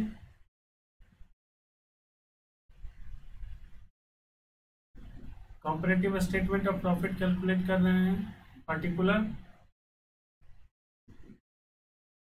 Actual addition, no turnover, labour turnover मतलब नो लेबर टर्नओवर अगर रहता, लेबर लिख लीजिएगा, नो लेबर टर्नओवर, मैंने सिर्फ नो टर्नओवर लिख दिया, मैंने वहाँ पे लेबर छूट गया, लिख लीजिएगा।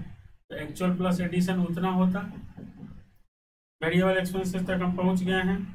फिक्स्ड ओवरहेड मैंने लास्ट क्वेश्चन में भी डिस्कस किया था, फिक्स मतलब फिक्स उतना ही रहता, अगर एडिशन भी होता तो। सो जितने भी खर्चा ऊपर में दिया गया है वो ले लिया हमने, लेकिन एक खर्चा और है, ये 1 लाख कॉस्ट, ऊपर कर लेता हूं मैं, cost due to separation and replacement,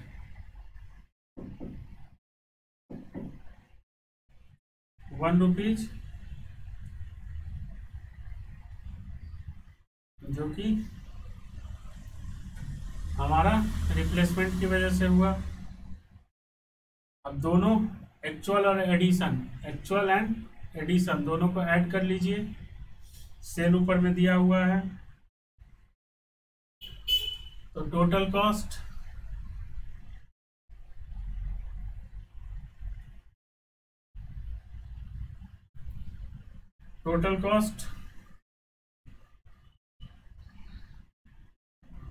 इसको ऐड कीजिएगा तो आपका आएगा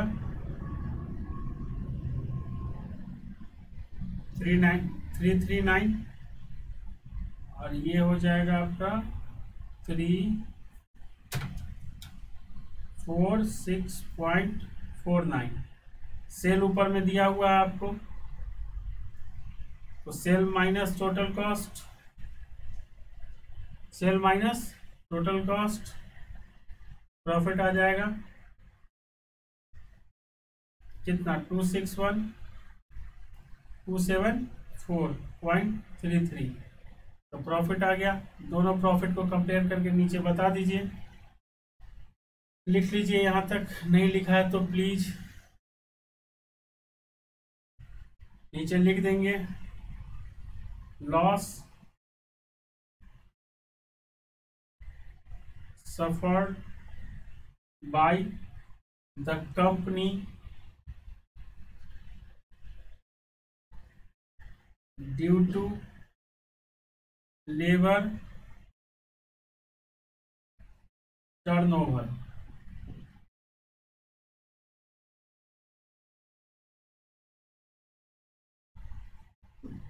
274 minus 261 equal to RS 13.33 lakh, यानी लेबर टर्नओवर की वजह से कंपनी को 13,35,000 रुपये का नुकसान हो गया है। यहाँ पे बस कंपैरेटिव स्टेटमेंट बोला था बनाने के लिए, हम लोगों ने कंपैरेटिव स्टेटमेंट बना दिया है और कुछ खास नहीं था क्वेश्चन में। तो यहाँ पे हम लोग लेबर टर्नओवर खत्म करते हैं। सभी कंसेप्ट, सभी तरह के क्वेश्चन मैंने आपको करवा दिए हैं। मोर देन सफिशिएंट आपके एग्जामिनेशन पॉइंट ऑफ व्यू से, आपके नॉलेज पॉइंट ऑफ व्यू से। ऐसा कुछ नहीं है यहाँ पे जो कि आपने नहीं सीखा है। एक बार लिख लीजिए, अगर नहीं लिखा है, स्लो लिखते हैं तो वीडियो पॉज करके भी लिख सकते हैं आप। तो इसके बाद हम लोग अब स्टार्ट करने वाले हैं क्या, इसके बाद हम लोग स्टार्ट करने वाले हैं कंट्रोल रेशियो। अच्छा, कंट्रोल रेशियो एकदम आसान है, जैसा पहले लेबर टर्नओवर में हम लोगों ने किया था वैसा ही है, फॉर्मूला बेस्ड है। और फॉर्मूला याद हो गया आपका एक बार, तो कुछ भी खास करने की जरूरत नहीं है, बस फॉर्मूला याद रखिएगा, क्वेश्चन आपका सारा का सारा बन जाएगा।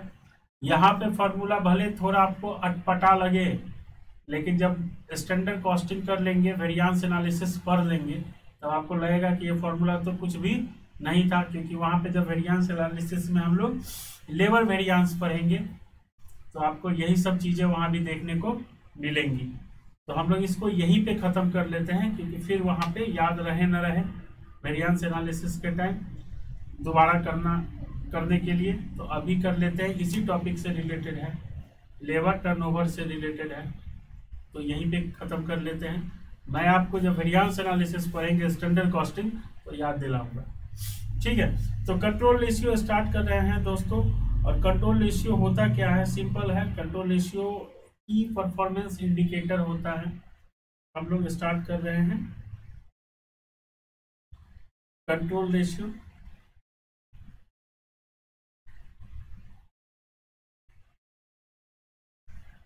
कंट्रोल रेशियो में हम लोग मुख्य रूप से 3 रेशियो पढ़ेंगे, efficiency ratio, activity ratio and capacity ratio. नाम से ही पता चल रहा है कि कंट्रोल रेशियो की परफॉर्मेंस इंडिकेटर होता है किसी भी इम्प्लॉय को, कि कोई काम कितने टाइम में दिया गया, उसने कितने टाइम में खत्म किया, क्या उसका परफॉर्मेंस है, हमने कितना टाइम एज्यूम किया था इस काम में लगा और एक्चुअल कितना टाइम लगा, कितना टाइम खाली रह गया, आइडल रेशियो, ठीक है। तो इन 4 रेशियो के बारे में पढ़ेंगे। इन रेशियो से ऑर्गेनाइजेशन को ये पता चलता है कि उसका जो लेबर है उसका परफॉर्मेंस कैसा है, और परफॉर्मेंस पता होने के बाद ही लेबर को क्या किया जा सकता है, कंट्रोल किया जा सकता है कि कहाँ पे ज़्यादा एफिशिएंसी की ज़रूरत है, कहाँ पे ज़्यादा एक्टिविटी की ज़रूरत है, कौन सा लेबर किस काम के लिए उचित है, कौन सा अनुचित है, कौन सा स्किल्ड है, कौन सा अनस्किल्ड है। तो इन सब चीज़ों पे कंट्रोल पता होने के लिए कंपनी 4 तरह के रेशियो का यूज करती है, efficiency, activity, idle ratio and control ratio में लास्ट हमारा कैपेसिटी रेशियो। तो मुख्य रूप से 3 फॉर्मूला आपसे पूछा जाता है, efficiency ratio, activity ratio and control ratio. कभी कभार एक आध बार आइडल रेशियो पूछ लिया गया है। आइडल पे हम लोग अलग से चर्चा करेंगे, खाली टाइम वाला जो हमारा टाइम बेकार होता है आइडल रेशियो, उस पर अलग से भी चर्चा होगी एक बार और हमारी आपकी, जब हम लोग इंसेंटिव पढ़ेंगे उस टाइम पे। लेकिन रेशियो में सम टाइम पूछा जाता है तो सिंपल है, वो भी मैं आपको बता दूंगा। जब सिंपल है, बस जिस तरह से ये 3 रेशियो पढ़ेंगे, activity, efficiency and active ratio, efficiency ratio and capacity ratio, उसी टाइम पे आइडियल रेशियो का भी छोटा सा फॉर्मूला है, कवर करते चलेंगे, फिर चर्चा होगी, फिर बात करेंगे। ठीक है, तो आइए सबसे पहले आप क्या कीजिए, फॉर्मूला को नोट डाउन कर लीजिए। और फॉर्मूला हमारा है, ठीक से लिखिएगा, याद रखिएगा, फिर से आपको काम आएगा, बार बार काम आएगा ये।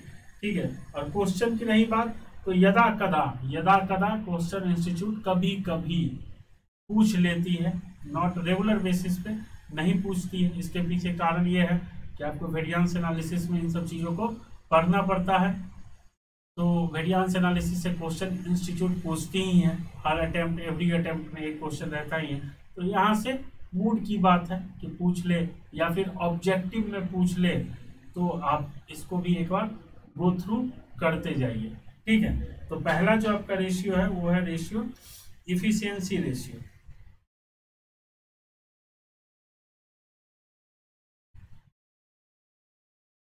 Efficiency ratio is equal to actual production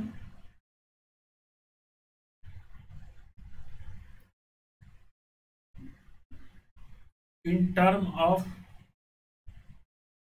standard hour. Efficiency ratio is equal to actual production in term of standard hour divided by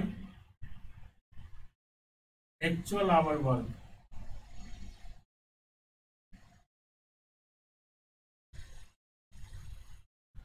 Actual hour work.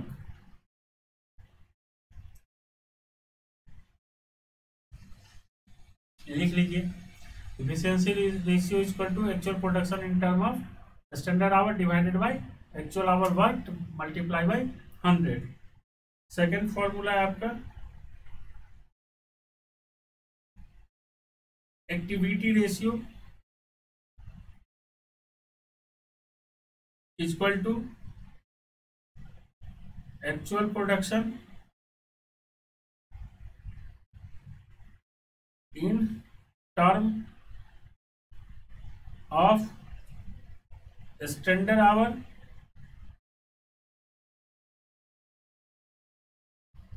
Divided by budgeted production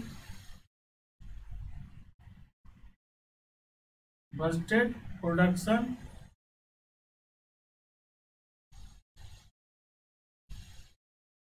in term of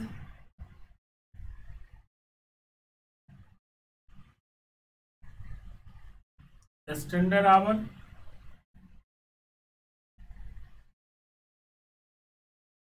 multiply 100। मिलता जुलता formula है दोनों ही के। ऊपर वाले में क्या हो रहा है, actual production in term of standard hour, दोनों इफिशियंसी एंड एक्टिविटी रेशियो में, और इफिशियंसी को डिवाइड कर रहे हैं किससे, एक्चुअल आवर वर्क से, एक्टिविटी में डिवाइड कर रहे हैं budgeted production in term of standard hour. दोनों लिख लीजिए, हटाऊंगा मैं सामने से।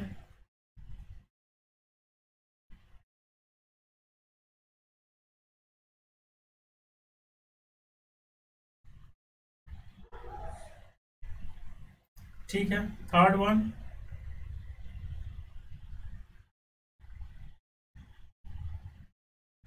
Capacity ratio. Capacity ratio is equal to actual our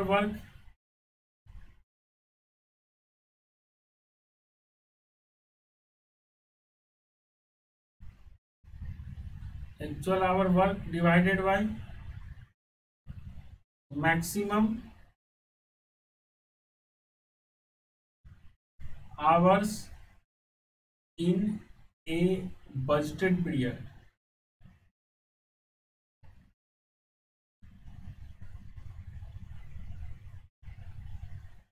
ये मुख्य रूप से तीन फॉर्मूला आपको पढ़ना है, efficiency, activity and capacity ratio. Starting में जब क्वेश्चन बनाएंगे तो ध्यान रखिएगा कि इसी सीक्वेंस में बनाइएगा। क्यों? क्योंकि सी वाला जो फॉर्मूला है कैपेसिटी रेशियो का थोड़ा सा ऑड है कंपेयर देन दोनों। तो क्या होगा, इफिशियंसी, एक्टिविटी एंड कैपेसिटी, इस सीक्वेंस में याद रखेंगे तो जल्दी फॉर्मूला आपको याद हो जाएगा। क्योंकि इफिशियंसी एंड एक्टिविटी में ऊपर में जो है वो दोनों इक्वल है।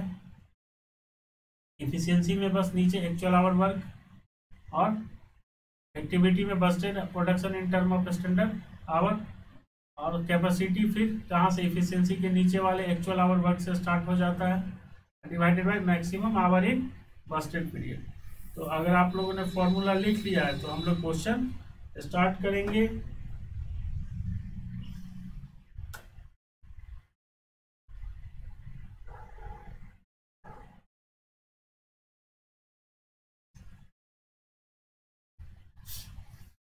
ठीक है, चलिए लिखिए आप लोग, तब तक मैं क्वेश्चन निकालता हूं।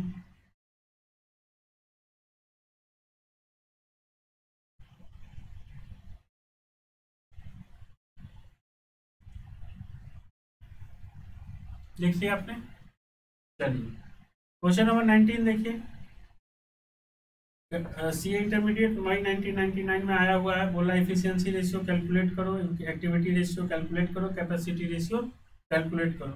बस्टेड प्रोडक्शन दिया हुआ है, स्टैंडर्ड आवर पर यूनिट दिया हुआ है, एक्चुअल प्रोडक्शन दिया हुआ है, एक्चुअल वर्किंग आवर दिया हुआ है। डायरेक्ट इन्फॉर्मेशन डायरेक्ट फार्मूला में इंप्लीमेंट कीजिए, आंसर आ जाएगा। तो मैं फार्मूला को बार बार लिखूंगा नहीं, क्योंकि फार्मूला मैंने आपको बता दिया है। आप फार्मूला को हर बार लिखिएगा, मैं फार्मूला को बार बार रिपीट कर दूंगा हर एवरी टाइम। जब जब मैं लिखूंगा इफिशियंसी रेशियो, उस उतने टाइम में बोल दूंगा फार्मूला को, आप हर बार लिखिएगा, ठीक है। तो चलिए क्वेश्चन नंबर 19 से स्टार्ट करते हैं। और क्वेश्चन नंबर 19 में पहला कौन सा रेशियो हमको बोल रहा है कैलकुलेट करने के लिए? हमको बोल रहा है कैलकुलेट करने के लिए efficiency ratio. Efficiency ratio, efficiency ratio क्या होता है? Actual production in standard hour divided by actual hour work. तो एक्चुअल प्रोडक्शन कितना है? एक्चुअल प्रोडक्शन कितना है? 750 यूनिट। किस में करना है 750 यूनिट? किस में? Standard our. स्टैंडर्ड आवर कितना लगता है एक यूनिट बनाने में? 10 hour, divided by actual hour work 6000। ये हो जाएगा हमारा 7500 डिवाइडेड बाय 6000 मल्टीप्लाई 100। तो ये आपका आ जाएगा 125%, 125%। क्लियर है? देखा कितना आसान है, बस फॉर्मूला याद है एंड काम हो जाएगा। चलिए एफिशिएंसी हो गया, लिख लिया आपने? नहीं लिखा है तो लिख लीजिए एक बार। उसके बाद हम लोग करेंगे एक्टिविटी रेशियो।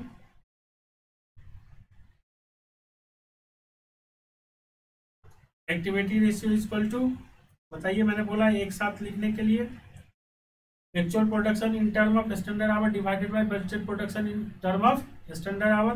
तो एक्चुअल प्रोडक्शन आपको पता चल ही गया कितना है in term of standard hour, 750 multiply 10। और budgeted production in standard hour तो कितना हो जाएगा? 880 मल्टीप्लाई 10, 8800 मल्टीप्लाई 100। तो इसको करेंगे ठीक से, कीजिए, कैलकुलेट कीजिए। आप लोग तो मेरे से फास्ट कैलकुलेटर चलाते होंगे आप। 85.23%। तो ये अपना एक्टिविटी रेशियो हो गया। लास्ट क्या बोला है? कैपेसिटी। तो कैपेसिटी इफिशियंसी से स्टार्ट लिख लिया आपने, प्लीज नोट डाउन कर लीजिए, रिक्वेस्ट है आपसे, ठीक है। Last capacity. कैपेसिटी कहाँ से स्टार्ट हो जाएगा? Actual hour work divided by maximum hour in budgeted period. तो एक्चुअल आवर वर्क कितना? 600। और मैक्सिमम आवर कितना है? Maximum hour in budgeted period 8800 multiply 100 equal to 6 divided by 8.8 multiply 68.19%।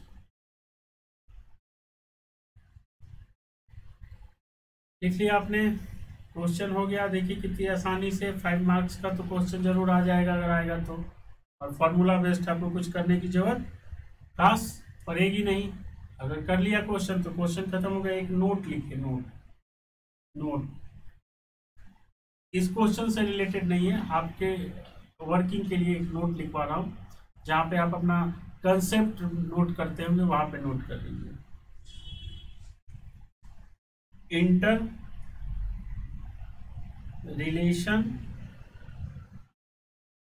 Relationship of ratio, inter relationship of ratio. और क्या होता है inter relationship? Activity ratio is equal to efficiency ratio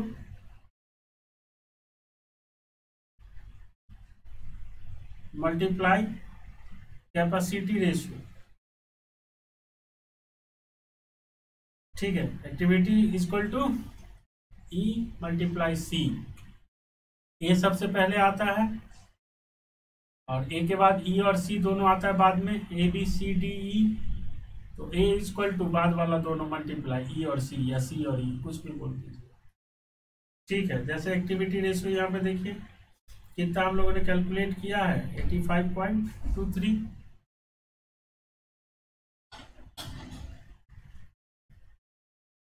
equal to 125% multiply 6.19%। ठीक है, note कर लिया inter relationship अगर note कर लिया है आपने तो आप क्वेश्चन नंबर 9 नेक्स्ट देखिए 20।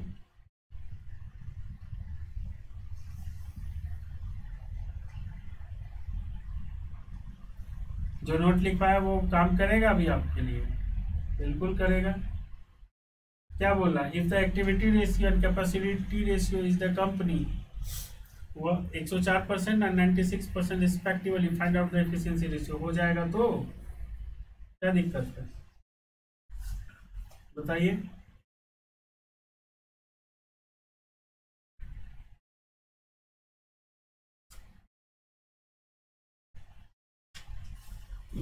निकल जाएगा। फॉर्मूला लिखिए, जो भी नोट में लिखवाया मैंने आपको, फॉर्मूला लिख लीजिए। क्या लिखाया है? Activity ratio is equal to efficiency ratio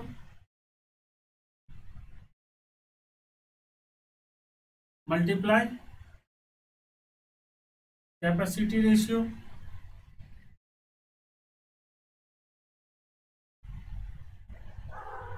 so ऐसा बोल सकते हैं, efficiency ratio is equal to activity ratio divided by capacity ratio.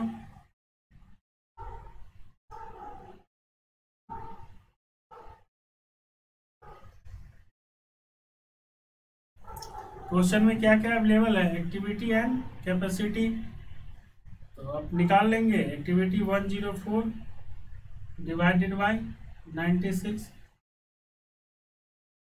Multiply 100। तो नॉर्मल कीजिए,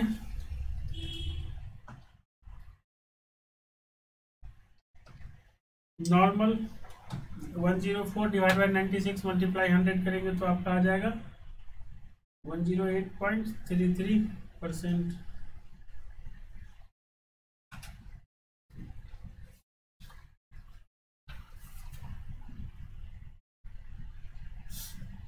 ठीक है, कोई प्रॉब्लम? आसान है।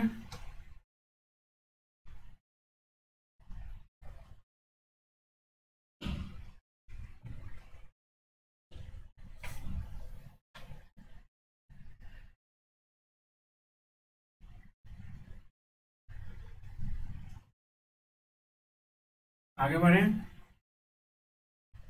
आगे क्वेश्चन नंबर 21। एक्टिविटी दिया हुआ है, कैपेसिटी दिया हुआ है, एफिशिएंसी, सीए इंटर मई 2000 देख लीजिए, पूछता है institute. Activity is equal to efficiency, activity ratio is equal to efficiency ratio multiply capacity ratio. So efficiency ratio is equal to activity ratio divide by capacity ratio, निकल जाएगा 95.6 divide by 105 हो जाएगा। Question करवाने की जरूरत नहीं है। 22 देखिए, CWM पूछा गया है जून 2000 में। कैपेसिटी रेशियो दिया हुआ, एक्टिविटी रेशियो दिया हुआ, एफिशिएंसी रेशियो पूछ रहा है। Same formula, efficiency ratio is equal to activity ratio divided by capacity ratio. 1.2 divide by 0.8 हो जाएगा। तो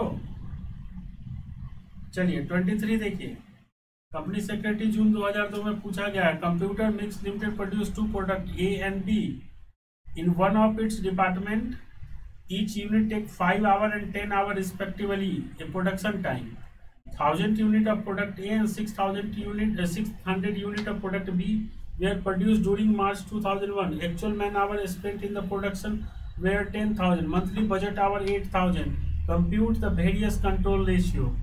आराम से हो जाएगा। आइए इस क्वेश्चन को मैं आपको करके दिखा दूं, वैसे आप लोग कर देंगे, थोड़ा सा वर्किंग करना है इसलिए मैं बता रहा हूं। एक्चुअल प्रोडक्शन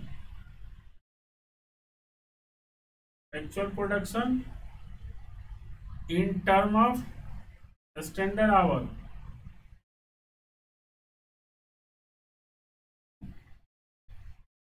प्रोडक्ट ए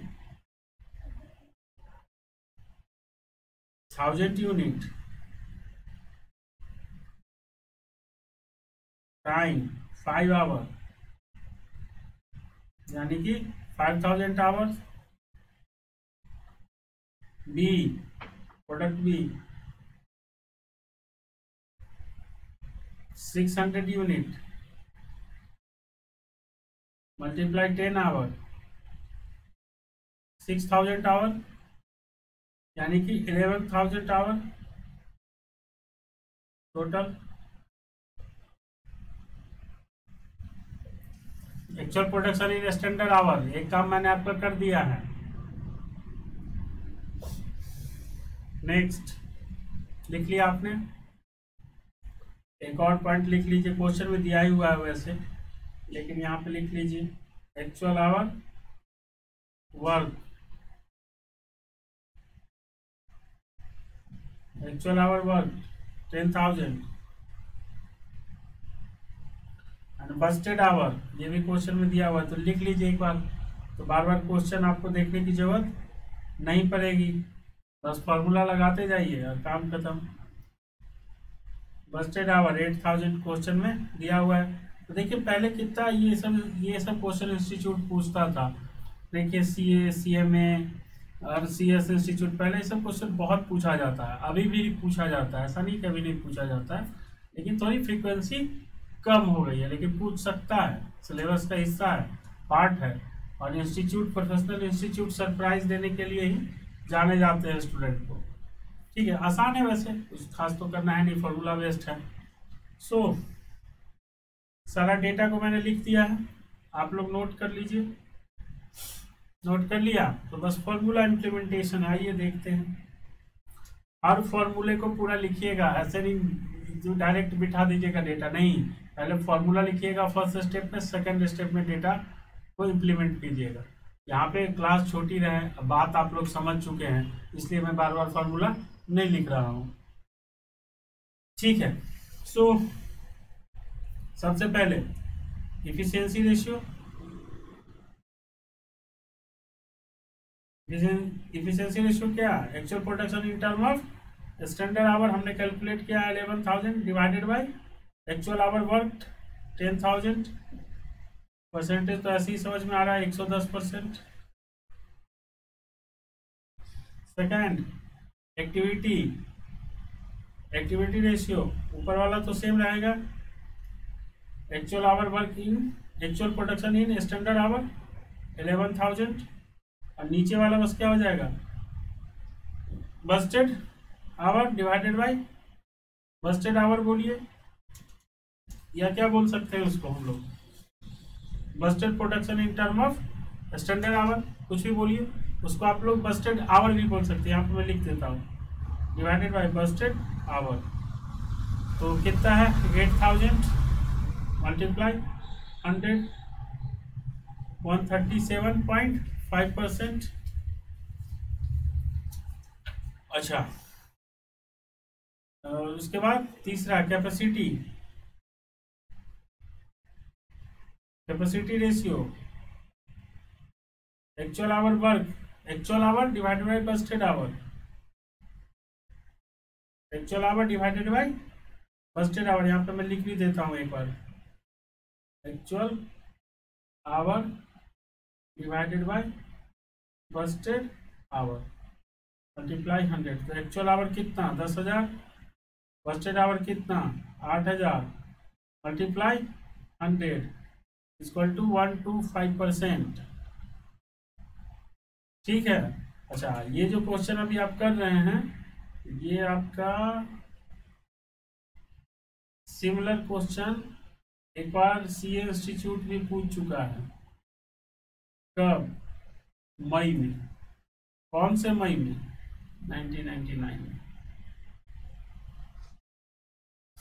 ठीक है, तो हो गया। अच्छा, एक बार जहां पे आपने सारा फॉर्मूला लिखा है वहां पे आ जाइए, जहां पे सारा फॉर्मूला यहाँ पे लिखा है, तो यहाँ पे देखिए actual hour divided by budgeted hour multiply 100। ठीक है, और इसको आप लोग यहाँ पे, इसको भी आप लोग यहाँ पे बस्टेड आवर। ठीक है,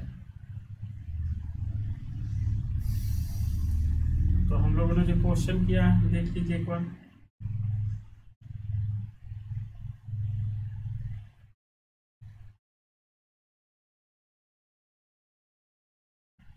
ठीक है, तो चलिए एक और क्वेश्चन देखते हैं, एकदम बढ़िया वाला सुंदर मजेदार क्वेश्चन। क्वेश्चन नंबर 24 देखिए, सीएमए इंस्टीट्यूट ने पूछा है दिसंबर 2003 में। The efficiency of a worker who give a certain output in day 8 working hour he has been found to be 75%। If the standard time per unit of product is 10 minutes, what is the current output? पहला question, what output should be given to be raise efficiency 90%? है मजेदार question, important mark कीजिए। Last वाले question को भी important mark कीजिए।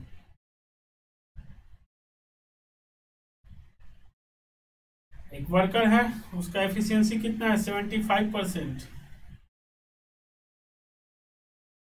Standard time दिया हुआ है पर यूनिट 10 मिनट। तो पूछ रहा है आपसे कि करंट आउटपुट कितना होगा, और 90% के लिए क्या, 90% एफिशिएंसी अगर रहेगा तो क्या आउटपुट होगा। ठीक है कुछ हटके मजेदार। आइए देखिए क्वेश्चन नंबर 24। तो सबसे पहले इफिशियंसी रेशियो मतलब क्या, इफिशियंसी रेशियो मतलब क्या,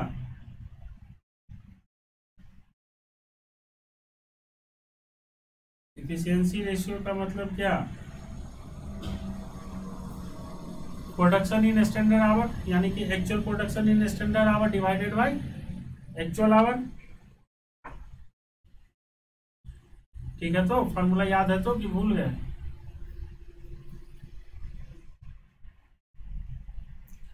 actual production in standard hour divided by actual our, actual hour work. तो अभी इफिशियंसी कितना है 75%। इफिशियंसी कितना है 75%। एक्चुअल प्रोडक्शन नहीं पता, actual production in standard our नहीं पता है, तो उसको आप कुछ भी मान लीजिए, एक्स मान लीजिए, ए मान लीजिए, बी मान लीजिए, सी मान लीजिए। यहाँ पे हम पी मान लेते हैं क्योंकि पी रिप्रेजेंट करता है किसको, प्रोडक्शन को। अच्छा, स्टैंडर्ड आवर तो पता है, स्टैंडर्ड कितना आवर है? 10 मिनट। 10 मिनट आवर में है, नहीं मिनट में है। तो 10 मिनट को हम 1/6 लिख सकते हैं। 60 मिनट का 1 आवर, 60 मिनट का 1 आवर, तो 10 मिनट 1/10 मिनट को कितना लिख सकते हैं? 1/6। तो 1/6 hour divided by actual hour work पता है आपको? देखिए क्वेश्चन में दिया हुआ है 8 hour, cross multiplication 75% multiply 8 equal to E multiply 1/6। तो ये कितना हो जाएगा? 75% ऑफ 8 6। ठीक है, इक्वल टू पी मल्टीप्लाई 1/6। तो P equal to 6 multiply 6 36 unit production, यानी कि करंट आउटपुट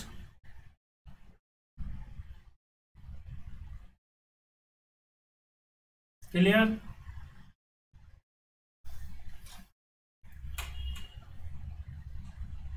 बाद बाकी तो आप निकाल ही लेंगे, मैं बता रहा हूँ, घबराइए मत।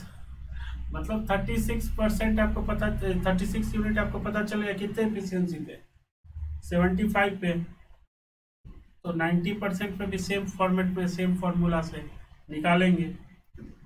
यहाँ तक लिख लीजिए एक बार।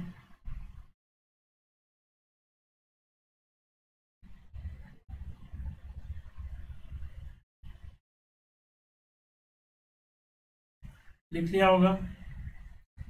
तो आउटपुट एट 90% इफिशियंसी,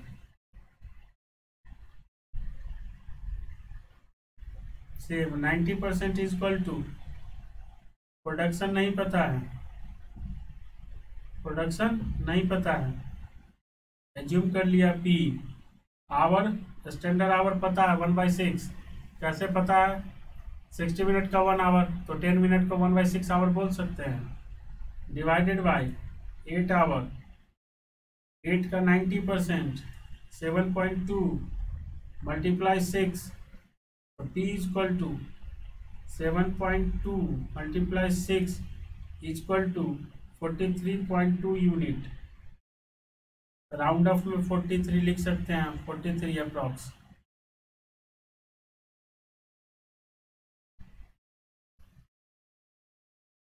ठीक है, तो आगे बढ़े और कौन सा क्वेश्चन करेंगे?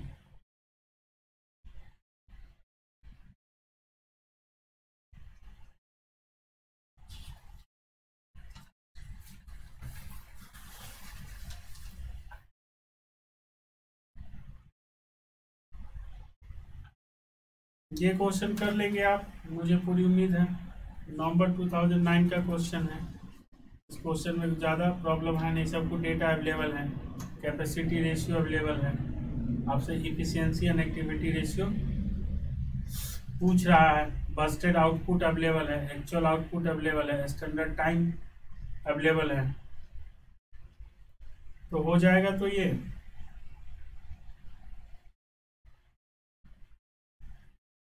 मान लेता हूँ ये क्वेश्चन हो जाएगा होमवर्क का 25। आंसर के लिए आप रेफर कर सकते हैं हमारे ऐप पे, अगर आपको आंसर देखना है तो। ठीक है, आसान क्वेश्चन ऐसा कुछ है नहीं जो कि मैं आपको बताऊं, इसलिए मैंने इसको होमवर्क दे दिया। तो 26 नंबर क्वेश्चन हम लोग, 26 से पहले एक बार हम लोग ये क्वेश्चन देखते हैं।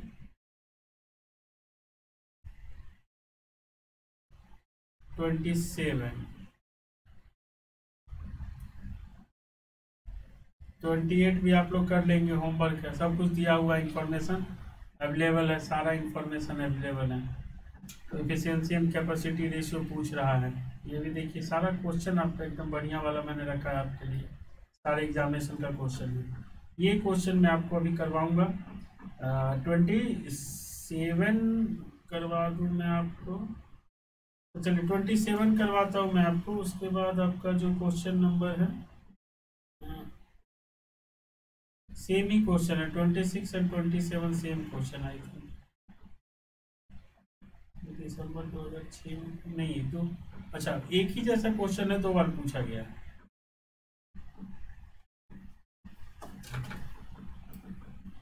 ओके, तो कौन सा कीजिएगा, एक ही जैसा क्वेश्चन देखिए इंस्टीट्यूट रिपीट करती है, एक ही डिजिट एक ही वाले क्वेश्चन को 2 बार रिपीट किया, 3 बार पूछा उन्होंने, 2002 में पूछा है, फिर 2005 में पूछा है, फिर 2006 में पूछा है। तो एक क्वेश्चन कोई सा भी कर लेंगे तो हमारा हो जाएगा। सो 26 ही कर लेते हैं, 27 होमवर्क रख लेंगे, एक ही जैसा सिमिलर क्वेश्चन है। तो आइए, आसान क्वेश्चन है, देख के बस मत घबराइएगा कि बहुत सारा इंफॉर्मेशन अवेलेबल है। 26 नंबर क्वेश्चन देख रहे हैं हम लोग, और क्वेश्चन एक बार पढ़ लीजिए। आइए, कह रहा था following data relates to the operation of a manufacturing company, theoretical capacity 100 standard का और एक्चुअल का 100, theoretical capacity less unavoidable loss time 95 plan activity for the period 81-90, actual activity for the period 68-85, efficiency ratio. Data पूरा available है, तो इसमें कुछ भी बताने की जरूरत तो है नहीं, क्योंकि मैं आपको कुछ एक्सप्लेन करूँ। डेटा दिया है, फॉर्मूला लिखा है, और सिर्फ आपको सॉल्यूशन करना है, क्या कैलकुलेट करना है, तो efficiency ratio, activity ratio and idol capacity ratio. तो सिर्फ इसकी वजह से मैंने आपको ये क्वेश्चन पिक किया, अदरवाइज मैं आपको ये भी होमवर्क दे देता। तो आइए, सबसे पहले क्या कैलकुलेट करें, एफिशिएंसी रेशियो कैलकुलेट करते हैं। सबसे पहले क्वेश्चन नंबर 26 कैलकुलेट कर रहे हैं efficiency ratio. Formula efficiency ratio का, जल्दी बोलिए। एक्चुअल, याद आ गया, actual production in term of standard hour divided by actual hour work. तो एक्चुअल प्रोडक्शन कितना है, actual production in term of standard hour, actual production in term of standard hour और actual hour work. Actual production divide in standard hour divided by actual work multiply 100, ये हो गया आपका 80%। Second question में क्या है, एक्टिविटी रेशियो। एक्टिविटी रेशियो का formula actual production in term of standard hour divided by budgeted hour, actual production in term of standard divided by budgeted hour, कितना,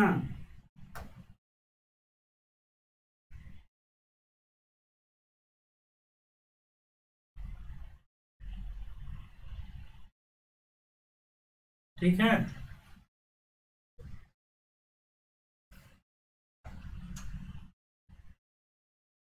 plan मतलब क्या, बजटेड, बजट बनाते हैं तो आप अपने घर का, अपने पढ़ाई का, खर्चे का, तो पहले ही तो प्लान ही तो हुआ। तो एक्टिविटी रेशियो का मतलब क्या, actual production in term of standard hour divided by budgeted production in standard, budgeted production in standard our.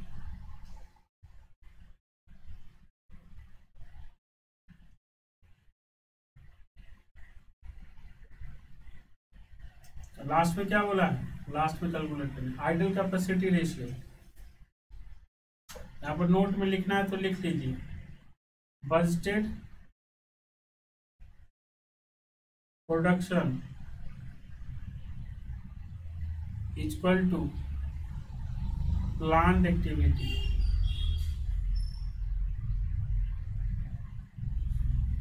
चलिए लिख लिया, नोट कर लिया, थर्ड बनाए idle ratio.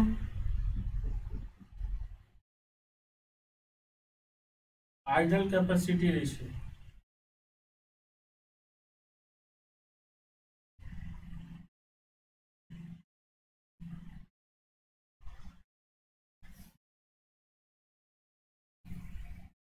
Idle capacity ratio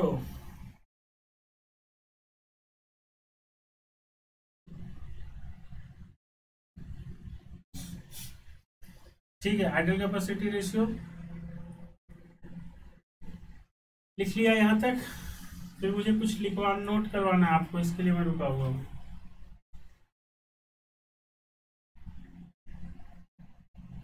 चलिए लिख लिया होगा। तो पहले आप यहाँ पे लिखिए आइडियल कैपेसिटी, क्या लिखना है आपको? Ideal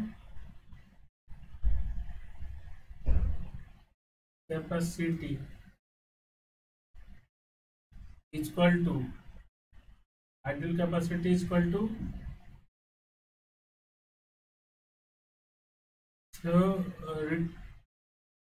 theoretical capacity less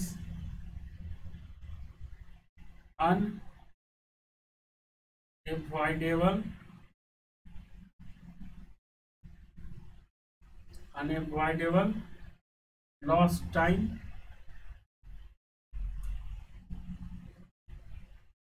95 hour 95 hour question में दिया हुआ है, देखिए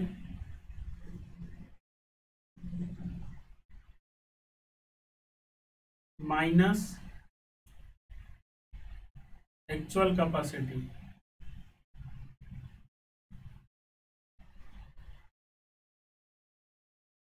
एक्चुअल कैपेसिटी कितना देख लीजिए क्वेश्चन में 85। theoretical capacity less unavoidable lost time minus actual capacity, तो आपका आइडल कैपेसिटी कैलकुलेट होकर आ जाएगा।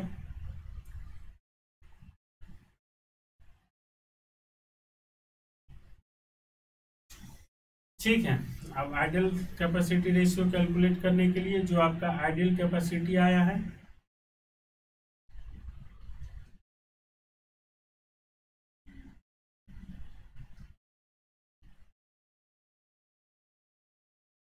डिवाइडेड बाय सेम, ये लिखना है, ये वाला लिखना है आपको। इतना लंबा मैं नहीं लिख रहा हूँ, आप लिखना होगा तो लिख लीजिएगा। थ्योरेटिकल कैपेसिटी लिख ही देता हूँ, छोड़िए, फिर आप लोग बोलेंगे कंफ्यूजन हो गया। लेस अनअवॉइडेबल लॉस टाइम, ठीक है। तो लिख लीजिए, पहले नोट डाउन कर लीजिए, अब तो रेशियो निकल ही जाएगा। 10 डिवाइड बाई 95 मल्टीप्लाई 100, यहाँ पे लिख दूँ, यहाँ पे लिख देता हूँ 10 divide by 95 multiply 100 equal to 10.53%।